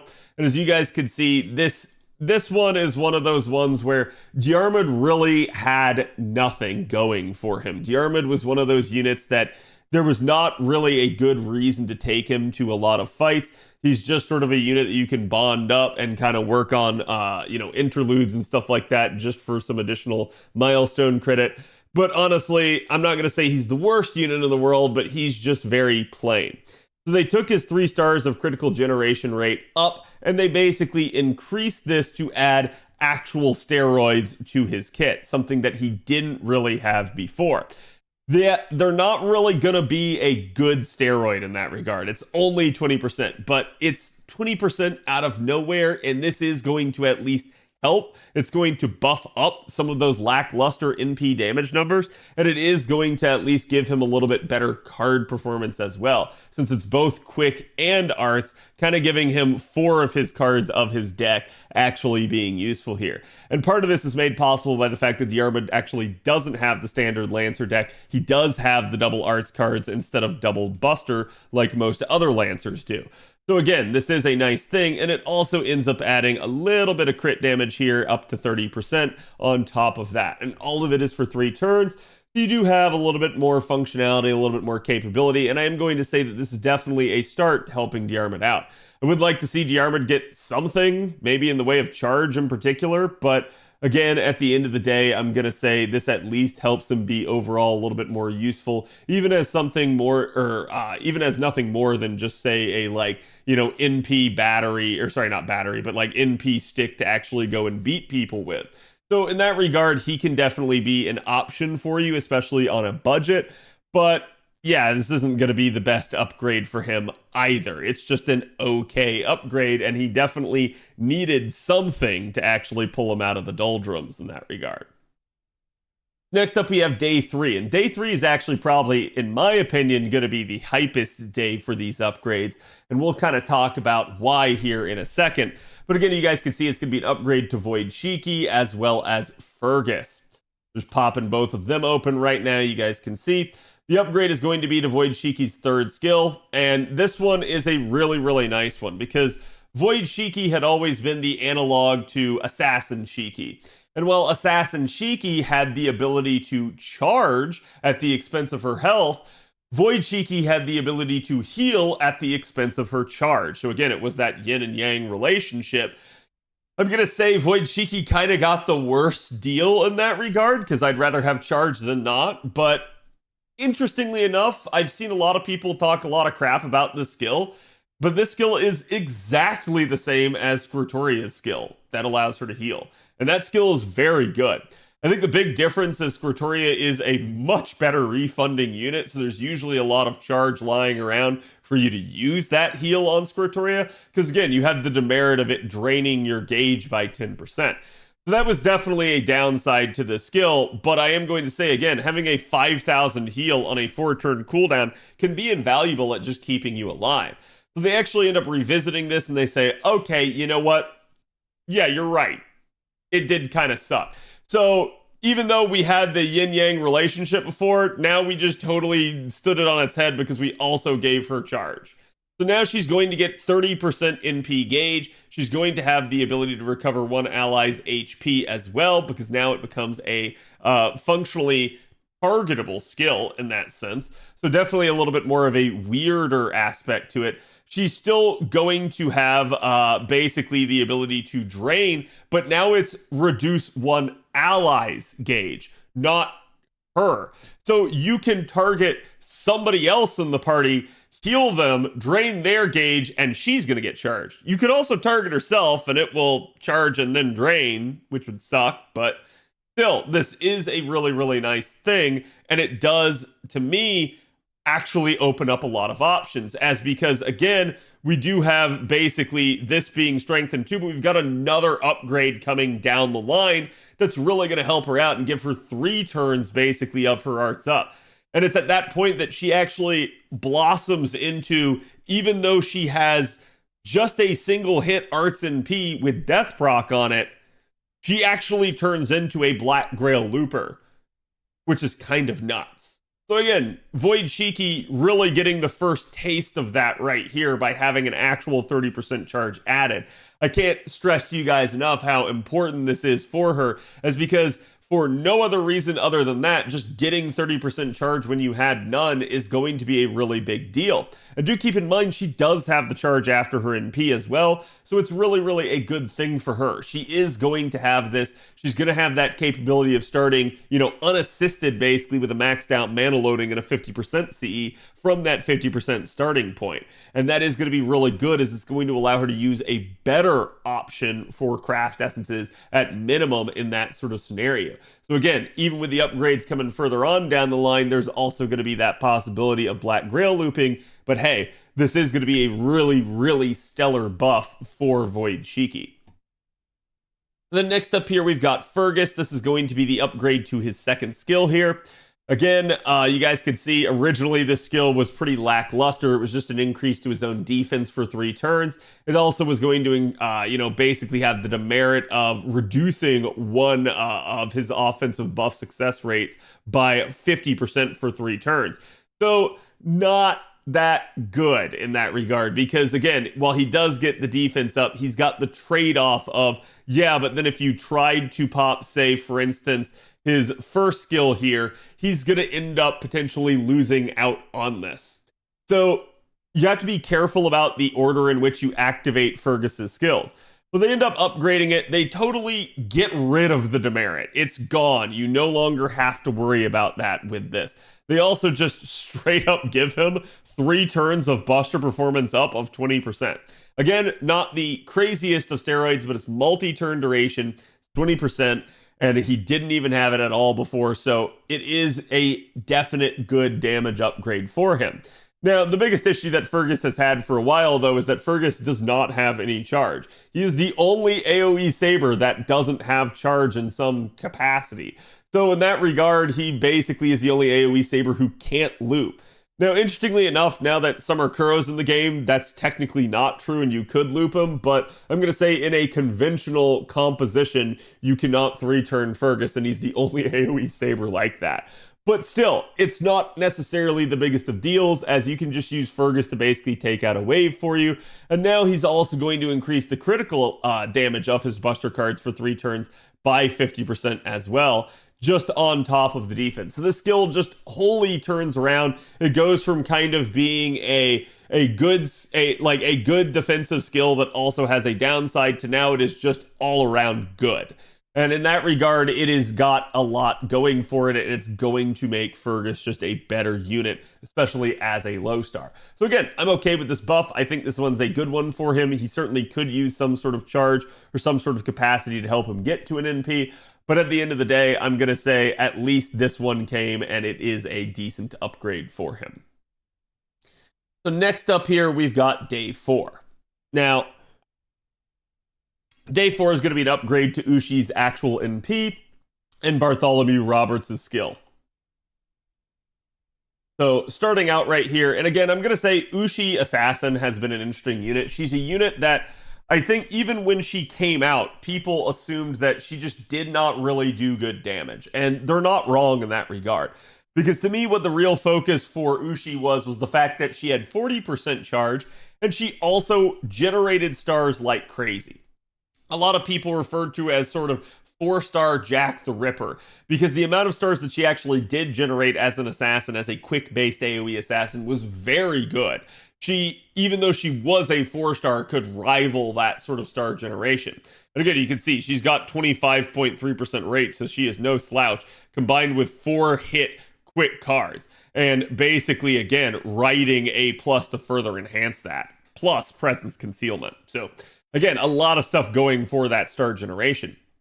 But we basically end up taking her NP, which dealt damage to all enemies and then removed their offensive buffs and reduced their quick resistance for 3 turns.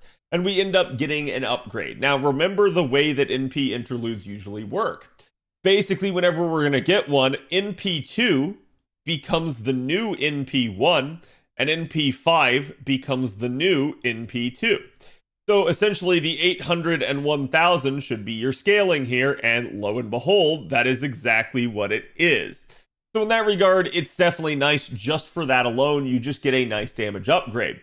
But as you can see, we're also adding a super effective niche against lawful alignment foes.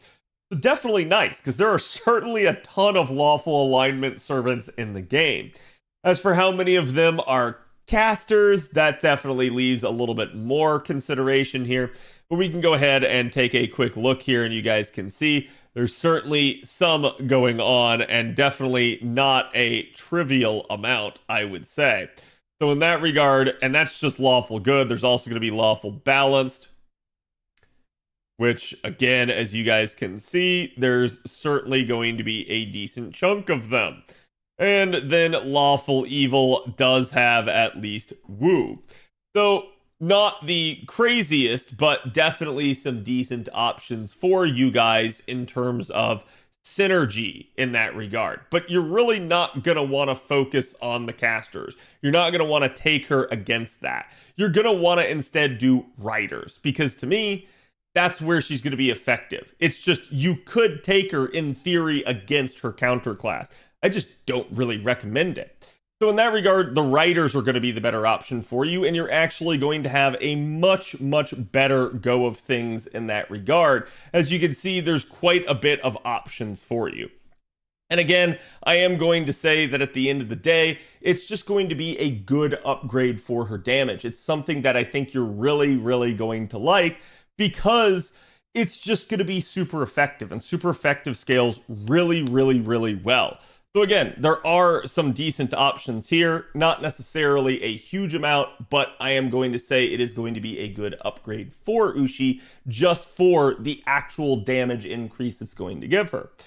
Again, she's not the most loopable unit, but she does have 40% charge. The biggest issue that she has against her is going to be the fact that she's quick, but again, you can make it work as long as you've got 3 enemy waves. It's going to be, again, the considerations of what do you do against 2 enemy waves in that regard. But it is what it is. So next up, we've got Bartholomew Roberts here. And again, as you guys can see, this is going to be the upgrade basically to his second skill. He starts out with it basically reducing critical star absorption by 100 for 3 turns, and the party's critical damage for 3 turns by 40%. Now, at the end of the day, Bartholomew, to me, has always been somebody that has been a very budgetary unit. He's not been the best in terms of raw power.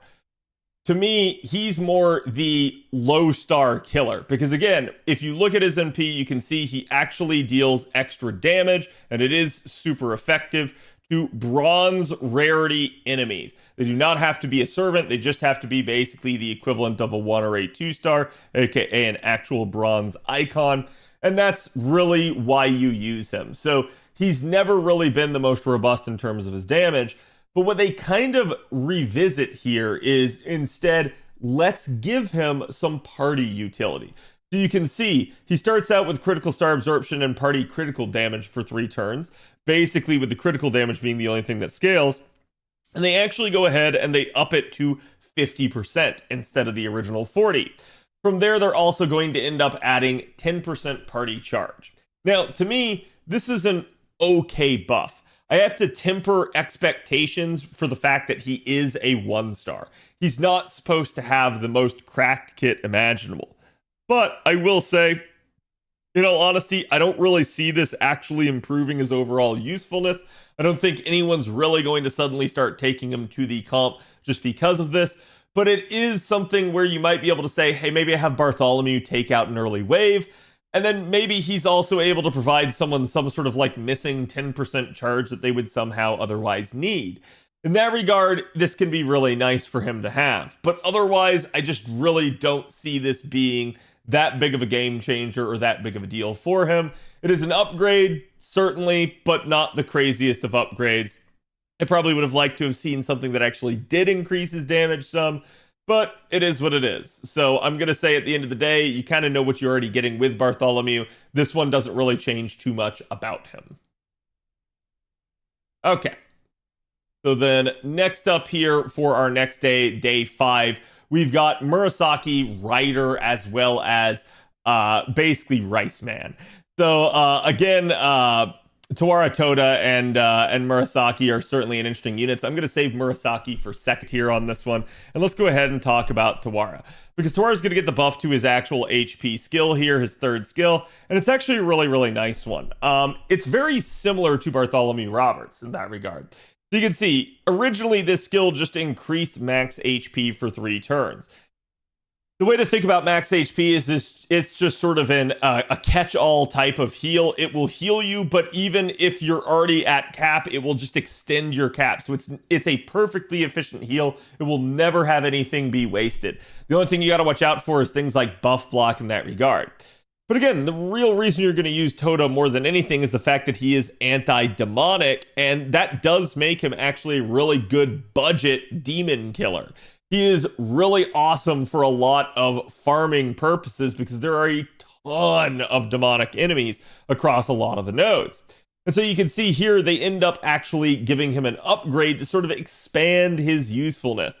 So now he's basically going to increase the party's Buster performance by 3 turns by 20% and increase the party's gauge by 10%. So you've got that same consideration that Bartholomew had where maybe now he can be used to set someone else up. But also, unlike Bartholomew, he actually just provides a party-wide Buster buff. So this helps not only his own damage, and is an actual thing that's going to move the needle in his case, but it's also going to help him set up someone else and have them take out waves. So to me, this is a much better buff than Bartholomew got, because this one is, again, going to be a lot more applicable for the reasons that you're going to be using him, which is farming. Whereas Bartholomew had a little bit more going on with the crit side of things, and to me, I really don't want to have to be carding and critting with a 1-star in the party. It's certainly something I could do, especially if I'm more challenge-oriented, but it's probably not something I want to have to do. So again, in this regard, I do feel like this one works out a lot better for Toda, and it is a very nice upgrade for him. It's just going to expand his overall farming capability and the amount of comps that he can actually fit into. And then next up here, we got Murasaki Ryder. Now, Murasaki Ryder has been an interesting unit for me because I have, for a while, kind of stumped for her in the sense that she doesn't really, on paper, look like she would be the best unit. She is a single target arts rider, but one of the reasons I really like her is because even though she is debuff oriented, which is something I normally don't like, she basically has everything in her kit to actually pull it off, everything to actually make it work. So she has the ability to seal an enemy's NP and reduce their defense for 3 turns. Well, the defense down for 3 turns is really nice, especially because it's a whopping 30%. But the second skill is going to have a 500% chance to reduce one enemy's debuff resistance for 1 turn, so you're more likely to land all of her debuffs. So this is the skill you're going to want to use first. It's also going to seal their skills, locking them down, and reduce their art's resistance, which is going to increase your damage and your refund against the enemy. And then the third skill here just is a nice charge per turn that sort of helps automate the looping process for her. So now we can actually go and we can look at her NP. And we can see that it's only a 3-hit NP. But this is a 3-hit single target NP. So while it doesn't seem that it's that many, it's arts and it can still do a decent chunk. Also pay attention to the fact that she does have a 0.53 NP gain rate and basically 4-hit arts cards. So a lot of how Murasaki can work, and again, even 4-hit quick cards here, is you're going to get one of these cards usually to allow you to kind of get back to full and kind of keep the loop going. And even in the turn where you don't get cards, usually you can augment with supplemental charge. So it does make her a fairly reliable looper and somebody that just works out really well down the stretch in challenge fights. She has a ton of cards for getting back to an NP, and she has charge per turn and critical star bomb on this third skill. That's really going to help facilitate, again, automating that loop and, again, getting crits to help it out even more. So it's really, really nice in that regard, and I've always felt like she's a solid unit just for that alone. But then we actually get to the NP itself, and you can see it deals damage to one enemy and has a 60% chance to reduce their gauge by 1. It's also going to reduce arts resistance for 3 turns by 20%. So again, it's going to further set up that ability to do more damage, that ability to do more refund. This doesn't apply before damage goes out, unfortunately, but it will make it so that subsequent loops against the same enemy will hit harder and harder and will refund better and better. And then we get the NP upgrade, and all it's really going to do is just add damage across the board. As you can see, we get the standard NP interlude for her, and we're also going to get a super effective Earth attribute added in. This is going to make her quite the boss killer in that regard. She's going to be a really, really nice unit headed forward. And to me, that was probably the only thing that Murasaki actually did need, was some damage to help keep up with maybe some of those really nice 5-star writers that are out there. So given the fact that she was already very good in a challenge fight, very good at looping, adding in more damage, and then adding in a super effective niche, yeah, Murasaki writer just got leaps and bounds better. So this is absolutely a stellar buff for her. Okay. Then we end up on day 6, and you guys can now see that we're going to get a buff to Voyager and Mr. Googly Eyes here, aka Caster Jill DeRay. Now again, Jill DeRay is also going to receive an NP interlude, which is definitely an interesting one. We're going to go ahead and start out with Voyager here. Basically, the upgrade is going to be to Voyager's third skill, and it's going to address a lot of the issues that we kind of had with Voyager. Voyager has always been this 50% charging unit that basically had the ability, sort of like Da Vinci Rider, of charging the party's NP gauge on the back end of things. You can see he's already had that NP interlude as of this point on JP, so definitely a nice thing, but that's still coming in the future beyond this upgrade. But certainly this is part of the pieces to the puzzle, because what it does is it helps alleviate some of the concerns with Voyager's overall kit. You can see he has the ability to increase his own quick performance for 3 turns, but then also reduce one enemy's quick resistance for 3 turns. The upside is the quick up of 3 turns comes with you and is carried through the waves of a node. The downside is the 20% is applied only to again, that wave and won't be carried with you. So this skill is kind of a mixed bag. Again, this is one of the reasons that I don't like debuffs, is that capability to carry it with you to a new set of enemies. And in that regard, it's something that we could have talked about with Murasaki there a little bit, is the fact that, again, the debuff is not going to apply to a different enemy if you're going through like a 1-1-1 type of wave in her case. In this case, though, we probably want to use Voyager in either challenge fights that are, servant gauntlets of AoE type setups, or again, some sort of farming application where Voyager can either take all the waves himself, or take maybe 1 or 2 of the waves and charge the rest of the party as well. We end up getting the upgrade to the third skill, and you guys can see it started out with critical star absorption, party critical damage, and critical attack chance resistance. He was the first unit in the game to properly get critical attack chance resistance. And then basically we end up adding in just some additional quick up of 30%. Why? Because again, this is meant to help out the 20% that he would already have and carry with him in between the waves. Certainly you get 20% down on the turn that you activate this, but because it's a 3-turn duration, you're kind of incentivized to pop this on turn 1, which does mean that you wouldn't be having this quick down on wave 3. So getting an additional 3 turns of quick up is just going to make him functionally be a 50% quick up unit at that point, and potentially 70% at least for that first turn. So it's definitely a nice upgrade. It's a much needed upgrade because it's not only going to impact damage performance, it's also going to help his overall loop ability. And in that regard, I think this is a good buff for Voyager. It didn't solve all of his issues, but this did help out in the face of someone like Jack de Molay kind of competing with him as another AoE quick foreigner. So again, I do think this one really helped out, but really where the tide is going to turn for Voyager is with the next strengthening where he actually gets his NP interlude. Because you can see, it just adds yet another super effective niche and increases damage. So across the board, that is always going to be a strong one for him. Now, as we mentioned, Jill DeRay actually got his NP interlude. It just started out basically as an AoE buster NP, dealt damage to all 3 enemies, and then reduced their attack for 3 turns.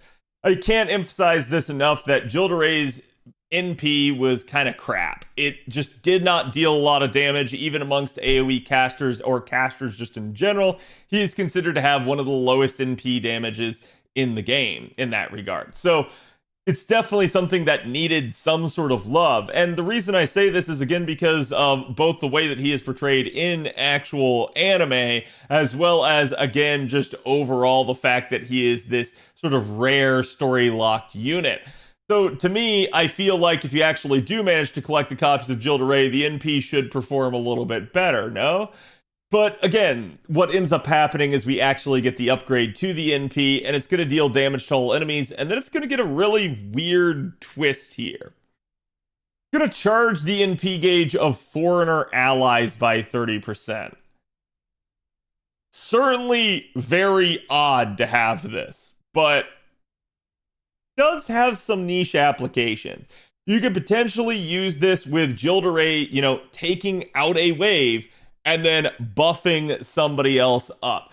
But it's going to sort of require a wave that Jill DeRay can actually kill, which when you don't have great NP damage, is going to restrict things quite a bit. So there are some scenarios where this could apply, but it's going to require the proper node structure, and it would then require you to want to use your foreigner ally alongside Jill DeRay. I'm not going to say you couldn't do it, but it would be a nice thing if you could manage to take advantage of it. Really, to me, the big deal is going to be the fact that this is just increasing his somewhat low NP damage overall, and then it's also going to further reduce defense for 3 turns against enemies by 20% here. Definitely something that'll help out if you have to NP multiple times against the same unit. So I don't think this one's really that big of a game changer for Jill. I think they were just looking for a way to differentiate him and have him, have some other type of composition that he could be taken in. And I guess it does give that, but it's so niche that I'm not sure it's really going to be that impactful for him. So again, it's sort of an odd upgrade, but it at least addressed the overall damage issue that he really does suffer from. Still, though, to me, he kind of still suffers from that issue, so I hope to see him get additional upgrades down the line to further address this, but he's already on his 3rd strengthening, so it kind of is what it is at this point for my man. But still, it is what it is, and now we can go to the 7th and last day. So here we are actually going to get an interesting set of upgrades. As you guys can see, we're getting both NP upgrades for Lancelot Saber and Paul Bunyan. Now, Lancelot Saber has always been a crit carding maniac. He is basically a buzzsaw. He does not stop. He just keeps going. The only downside that Lancelot has ever had is the fact that he just is sort of squishy and doesn't have any sort of survivability anywhere in his kit. And that will not be addressed by this NP interlude. But we could definitely say that another issue that he maybe faced was the fact that he didn't have the best NP damage. That while his card performance was actually pretty good, he ends up kind of suffering the second you start doing like sort of dick measuring against a lot of the other single target sabers. So I think in the face of a lot of the other single target sabers, particularly the welfares, out damaging him, the devs finally decided, you know what, it's okay, we can actually give him an NP interlude finally. Again, you guys can see he started out with an increase to his own arts performance by 30% for one turn. This not only impacted his actual NP itself, but also any additional arts cards you would use after his NP. So definitely a nice thing that he always had in this, as it's one of the reasons that he could just sit there, get sort of like a couple of arts crits and just be right back to full right off the back end of his NP. He deals damage to that one enemy and then increases their damage taken for 5 turns by a flat 1000 damage. Not the best, but again, better to have it than not. So then he ends up getting the NP interlude here, and he basically still has the same effect, but now he deals damage that ignores defense buffs to one enemy. So not only does he get a damage increase, it now also defense pierces. So this gives him a little bit of standoutedness. It allows him to sort of shine in the face of maybe a lot of other competition, particularly for single target, particularly for arts. So it is going to allow him to kind of have that reason to be taken. And now he's also going to increase their damage taken by 5 turns by 2,000 each, not just, again, going to be something like 1,000. So it is still a flat damage added, but if you start thinking about multiple attacks, either in a solo environment or maybe just due to lucky carding, this could quickly add up to quite a bit of additional damage. It's just one of those deals where it's not going to be the hugest of increases, but it's better to have it than not. So again, he gets that standard upgrade. It really does help his overall damage output, especially in the face of units like, again, Hoku Saber and such, where, you know, they might be permanently available and free as of the Evocation Festival. I think that's why they kind of saw that writing on the wall. They realized the issue they were going to have with the Evocation Festival, and they kind of looped back in and said, all right, let's go ahead and give Lancelot that upgrade. So again, I do think it's just a great upgrade for him. Lancelot has never been a bad unit. I don't think he's ever been the most meta of units, but he's certainly been quality and a really fun unit to use. So this just allows him to kind of have that staying power down the stretch, as a lot of other units had sort of passed him in terms of raw damage output. And then last but not least, we get Bunyan. Now, Bunyan, again, is a welfare at this point. You will actually end up getting a rare prism from having Bunyan all the way leveled up with the new anniversary milestones. But this is certainly a useful unit. If you've never used Bunyan before and you don't understand why people have and hold Bunyan in high regard, the answer is simple. Bunyan has the single fastest Noble Phantasm in the game. It is faster than Arash. It is faster than everybody else. It is quite literally just a stomping of her boot. That's it. And it is gone and done with very quickly. So while Bunyan might not have had the best overall damage, Bunyan was useful to a lot of people just for taking out an early wave as quick as possible. If you just wanted to rush through the node and get it done, Bunyan was your girl, because she just absolutely would take out one of the waves in record time for you. The downside has always been that Bunyan does not have charge, so you needed some way to either get Bunyan to full or just start her out at full charge. But again, given the fact she is a welfare, and now because of the Mississippi Mythicizers event, you should have gotten her coins, you should also be able to kind of work on that append and maybe help that out a little bit. But they end up coming back and saying, you know what, while Bunyan was obviously a decent unit, had that ability to maybe buff the party a little bit too, Bunyan kind of had fallen behind, especially as a 1-star. So let's make sure that we actually keep her damage in line with where she would need to be in the current day and age. Which is nice that they've done this for Bunyan, but unfortunately they haven't done this for every other sort of welfare berserker. So it is what it is, but I am going to say that at least Bunyan got this NP upgrade, and it is just a standard upgrade. You can see it does nothing different than it did before. It just does it better. And basically, at that point, we had the 10% scaling of the defense down for 5 turns on the overcharge, and it instead becomes 20%. Otherwise, it is just a very simple upgrade. It's not meant to be anything flashy or like amazing, because again, she is a 1-star. But this certainly just helps overall usability. It's going to increase the amount of nodes that you can get away with using a Bunyan in. And so that's just going to allow you to form even more sort of speed comps, even more early waves that she would be able to be used to kind of fly right through. So I do think this is a very solid upgrade for Bunyan, even though it doesn't really, change the game in any way, shape, or form. It's just something to help her kind of keep pace in the current year. So again, I do think this one's a very, very nice upgrade for her. And that's pretty much it for our round of strengthening. So you can kind of see what I mean when I say that these were not the most like crazy or robust ones. We have certainly over the years seen some incredible upgrades as of the anniversary strengthenings, but this year was not really any of those. I didn't really feel like any of these really sort of moved the meter that much. There was nothing truly game-changing, just things that, again, helped out some of the units in need. And I do think part of the reason that these maybe seem a little bit lackluster as well to people is going to be the fact that there's just not a lot of 5-stars that actually got touched here. These are mostly focused on 4-star and lower, and in that regard, I can't say that these units didn't deserve it. Every single one of them needed an upgrade, so it is nice that they kind of actually did manage to hit these units. But just sort of to recap again, I certainly would have wished that they had actually managed to increase the amount that they do.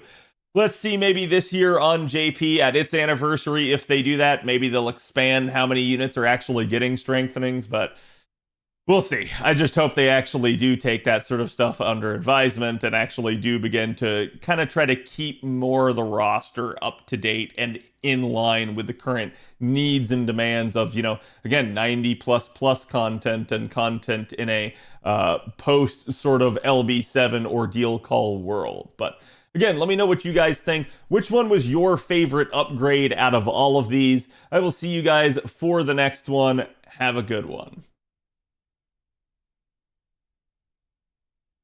Okay. Ugh.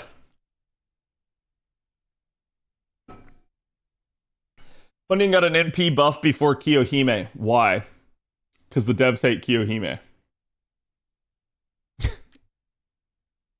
Chat, you're 100% right, and I'm gonna have to go edit out the Ushi portion.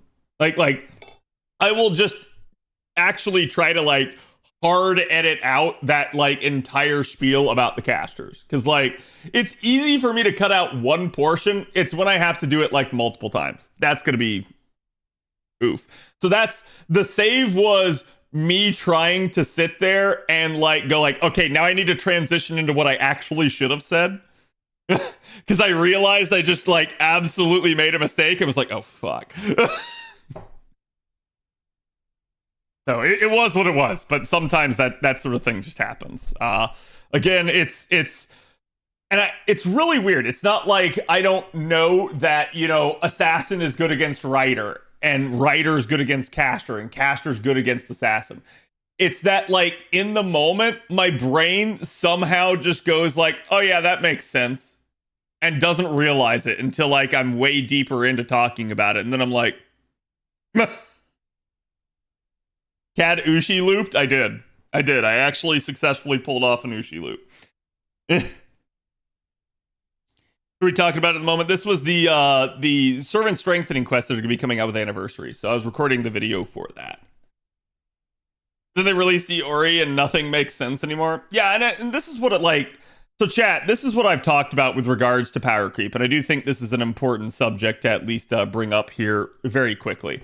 And that's that you have this idea, this concept of basically, with regards to power creep, that you've got, sort of, I would say power creep over time, and I'm just going to do it down here in the white section so that's a little bit easier to see. So it's let's say this is the strength overall of units, as they maybe just kind of meander over time. Okay? And then what happens is you'll get suddenly a new unit, and that new unit is marginally better. That new unit is a lot better. And then you'll kind of keep getting this and this, And then you'll get another unit that's marginally better. And then they'll kind of start doing that back to back. And then you sort of have like, this is the new standard, is like this higher amount. And I want to say that, like, for the large majority of time, this is how FGO has gone on. It has been stuff like this for, I would say, like a large portion of time, where it just kind of keeps being a little bit of edging up. And then we start hitting a couple of like key units. And so, like, let me give you an example. One of those units would be like Castoria. And Castoria would have been the equivalent of like that. Like, certainly a new level of power scaling, right? And then we still see a lot of other units come out. And the thing that you could say is that Castoria is just sort of an anomaly that made like everyone better. Okay? And then we end up with Oberon. Now, I'm going to talk about this more from the damage sense than the like challenge sense. Because I feel like if we're talking about power creep for challenges, Castoria is crazy. But I feel like if we're talking about the amount of damage that a unit can put out and how that is in relation to other units in the game, particularly their contemporaries, right? So like other units that exist within the same niches as them that also like, you know, vie for that same usage, right? We're talking about like the same class or, you know, cases in which like effective damage would overlap between multiple units. Then we have, in that regard, Oberon. And here is the like actual damage representation for how much Oberon increased damage in the game, chat.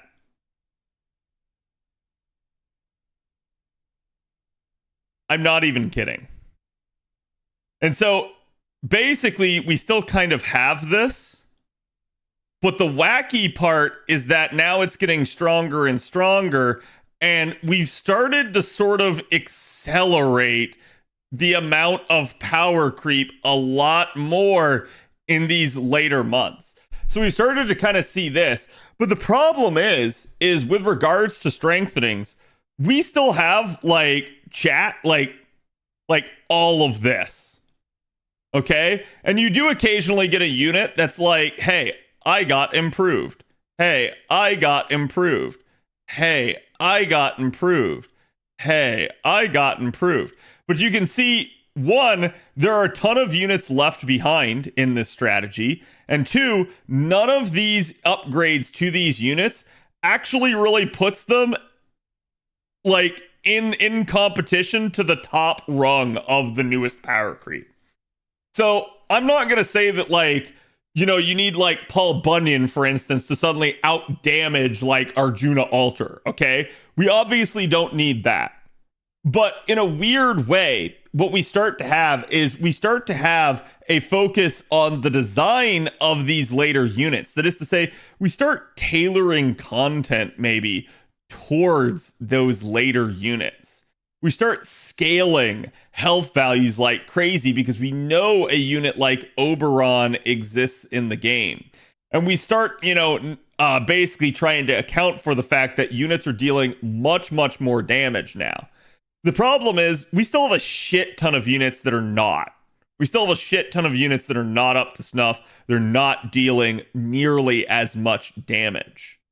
So this is sort of the issue that I have with it. It's that as they're not doing more upgrades, but they keep expanding the roster, we end up in a weird spot. So I can certainly say we're like, they could come back, chat, and they could start buffing like crazy. And what would that do?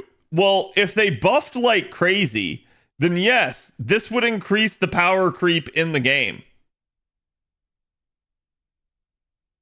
Here's the thing. It's not at a line with where we are currently at. I'm going to say power creep really only occurs when you have a unit that comes out that is much stronger than the prior unit. Equalizing the unit left behind to the prior unit isn't really power creep. It's just playing catch up. It's just raising the standard across the board. It's instead of setting the new bar all the way up here, it's meeting the bar at that point that it's at. Especially in a realm in which we can't nerf. Okay, so because we know we can't ever nerf the unit that we maybe made a little bit too strong, we got issues. And I will say, I vastly prefer, a lineup that just kind of marginally increases over time and then slowly starts to go, you know what? Hey, this unit needs a tiny upgrade. This unit needs a little, and then stuff like that. And then you maybe are kind of keeping people in line rather than the system that goes like this.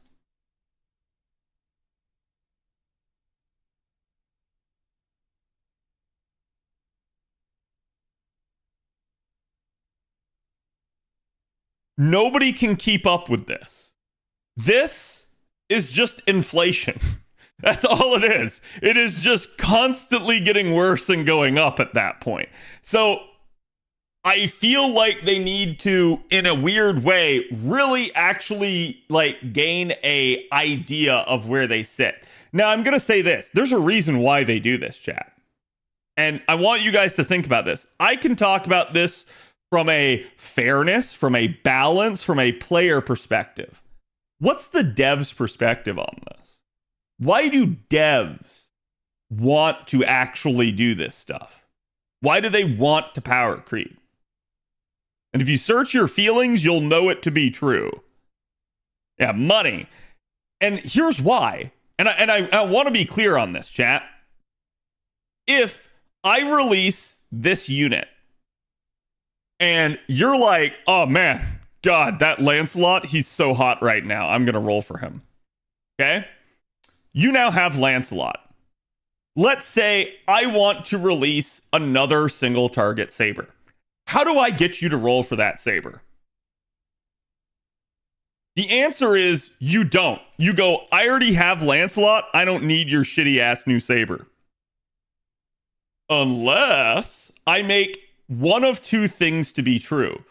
One, the unit is just objectively more attractive. That is to say, you go, oh man, that new saber, they're hotter than Lancelot. I need them. Or two, you say, that unit is just actually better than Lancelot.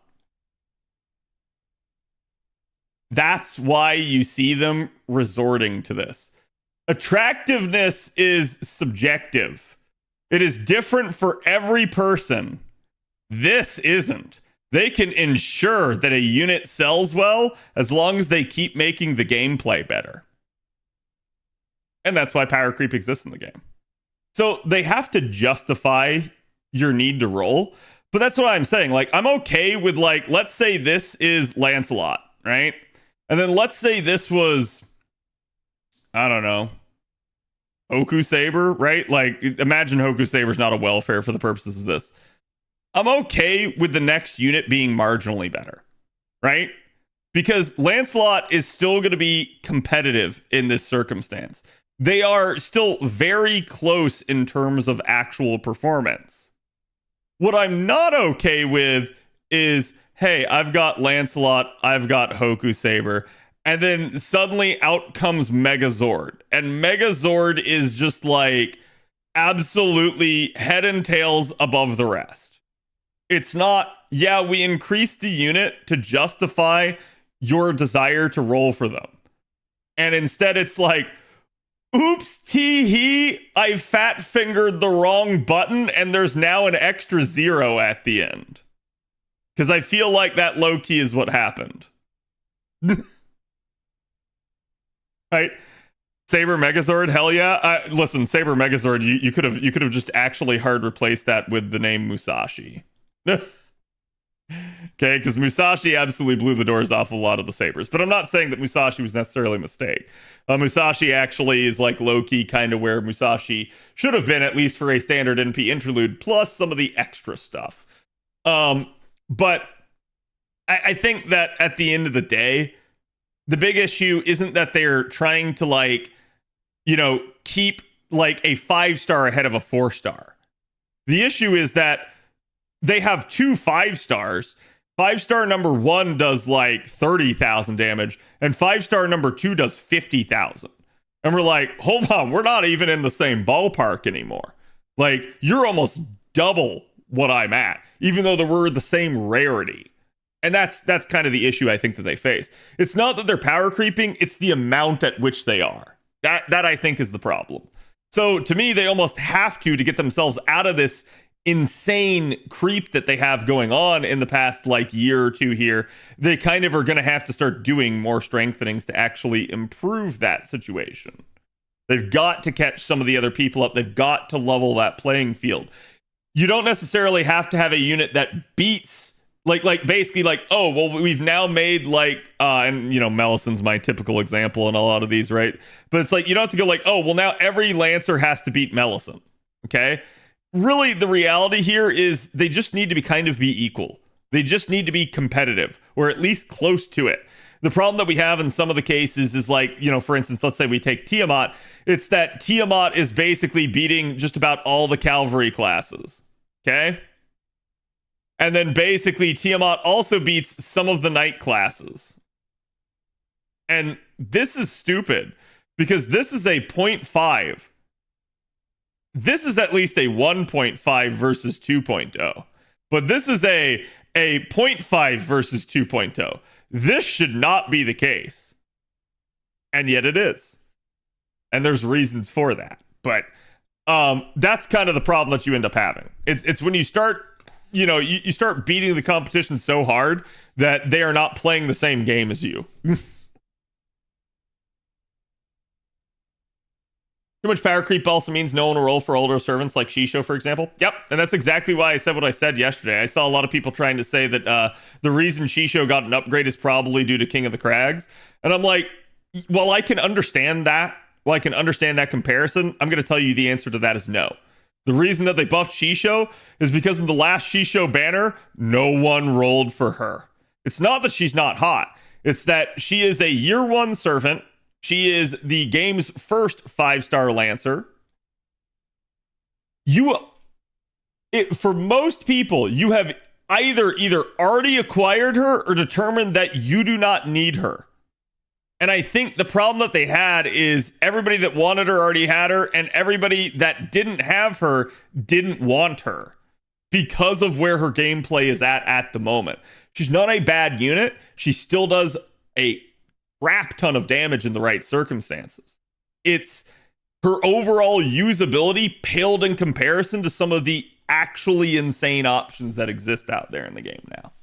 And so that's part of what that upgrade was about. It was actually trying to address one of her main concerns, which is card performance. So.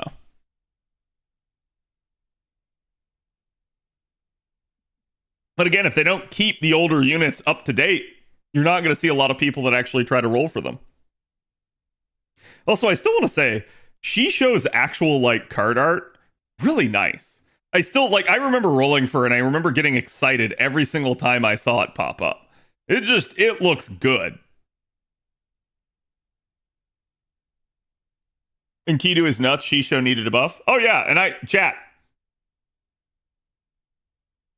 I'll say it once, I'll say it again. How do you guys feel about that upgrade? Do you feel that this upgrade for Shisho was justified? Or do you feel that it's too much?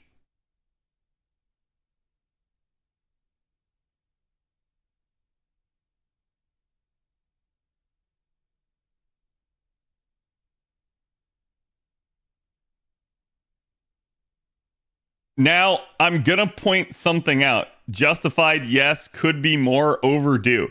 So, I didn't see anyone, at least so far, that said no. Chat, how long ago was Enkidu's first buff?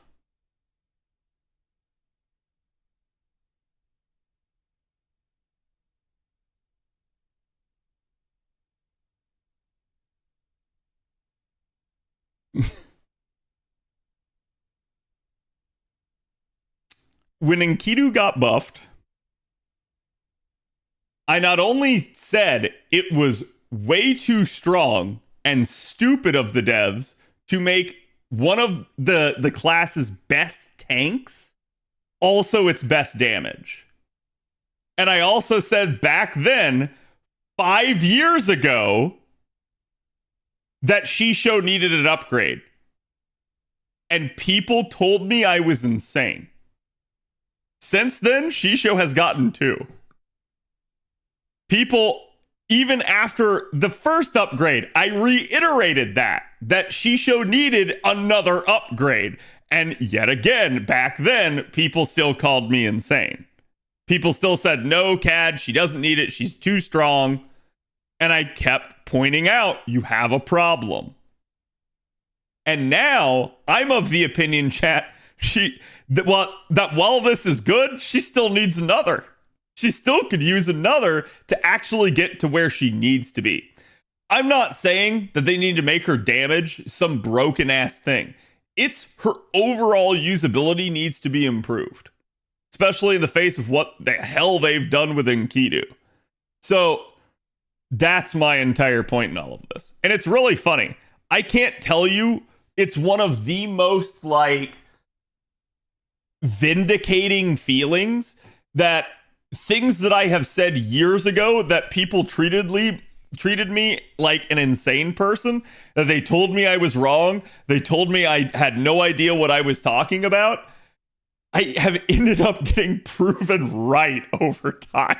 And it's weird to watch like me be ahead of the curve on an issue and then, you know, be told no and be told I'm wrong and then slowly watch the community catch up and come to that same opinion. And it's really funny because, like I said, I say a lot of these things all the time and people do get upset with me sometimes when I say them. But I'm usually saying them for a very valid reason. I at least am sitting here analyzing the unit and going like, how does this perform in the spectrum against other units? What do they need to do to keep this unit actually within a bubble of their own usefulness? A reason to take that unit over another unit. That's usually how I form my analysis. And if I don't like where a unit sits, if I feel like there is no reason to take the unit because taking one other unit just solves all problems, I'm very likely to feel like that unit needs an upgrade, even if they seem strong at the time. So it's a really nice thing. It's unfortunately like it's lonely to be like the only person with some of these opinions sometimes, but it is good to see that eventually I get proven right. Eventually everybody else goes like, oh, you know what? Yeah, I actually wasn't using Shisho that much anymore. And like, yeah, I wasn't telling people to roll for Shisho anymore. And like, yeah, you know, maybe Enkidu was kind of too strong. And like, it's really interesting to see that happen over time as people begin to slowly realize that the things that I was saying were actually not that crazy. They were actually just straight up sane and valid. You get 150 million Shisho fans, enemies? Nah. But waifu over gameplay and permanent over limited. I'm not gonna say anything to the extent of like a character's desirability, right? Like Shisho being hot versus Enkidu being clay. Maybe you really like Enkidu. Maybe you hate Shisho. I don't know. I don't care. I always take the character out of it for the most part, unless I feel like there's a reason to call into consideration the character. And the only reason that I will, in the case of someone like Shisho, is because part of the defense for why Shisho shouldn't be on top and why it should actually be Enkidu was lore. I can't tell you how many times I've seen people say that. That like, oh, well, Enkidu is literally a divine construct of the gods. Enkidu should absolutely be strong. You're right, Enkidu should be strong. Also, Shisho is an actual god killer. So there's that. Like, I don't know how else to put it, right? Like, I feel like the lore arguments are really dumb, and it's why I don't normally bring them up, because the second you actually bring them up, you start realizing, wait a minute, this doesn't make a whole lot of sense. Cat of the Lake, what is your wisdom? Who should get a buff next? There's too many. Like if I actually were to sit down and say every unit that I felt like needed an upgrade, one, chat would probably disagree with me on half of them. And two, it would take forever. Like, actually forever. I would have to go over the majority of the roster, and that's a problem.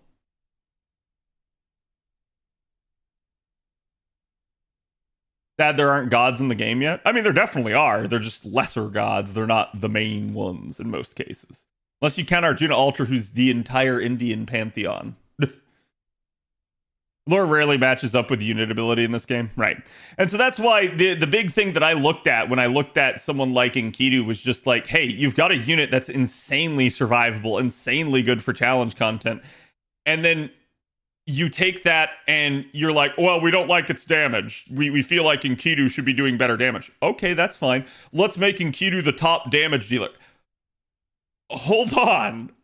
I don't think you should do that, right? Like, it's literally the equivalent, chat, of taking Lancer and saying, you know what? Let's let Lancer be the top damage dealer.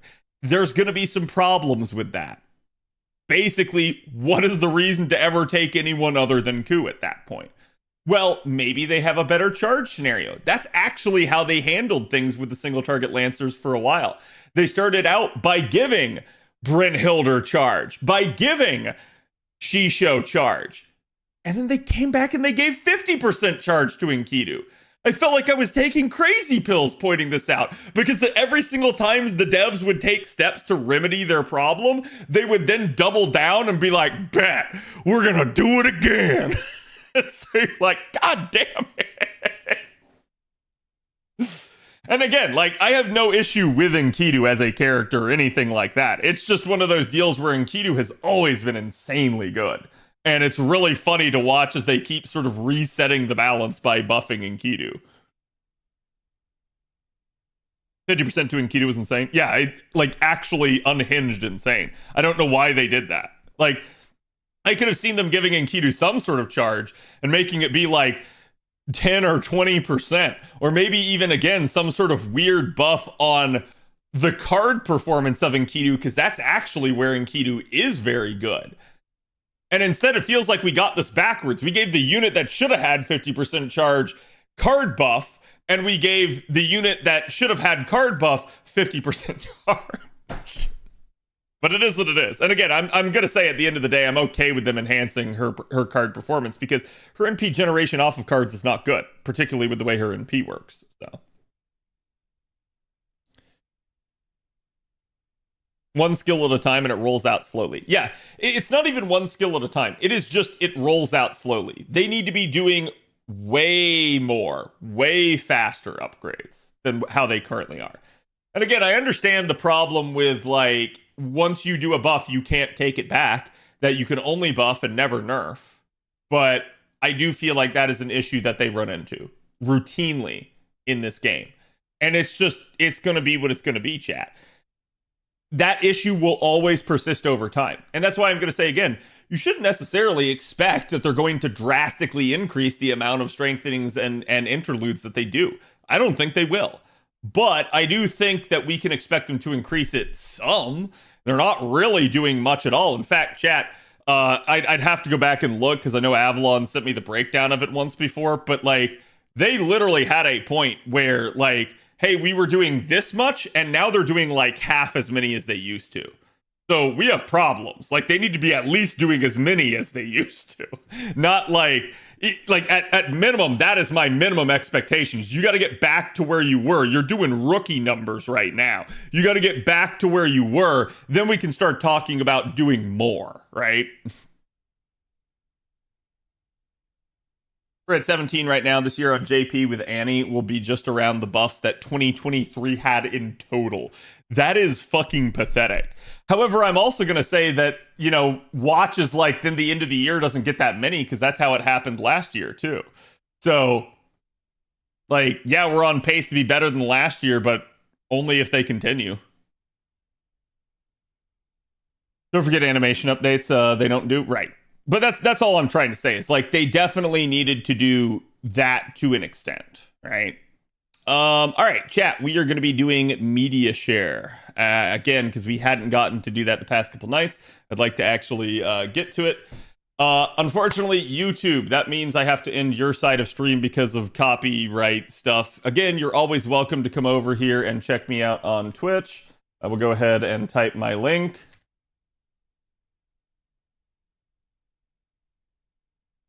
You guys can head on over at that link, and that should be the accurate link. But again, it's totally up to you if you guys want to join. If not, I will see you guys tomorrow. But again, thank you guys for watching over on that side of things. Goodbye.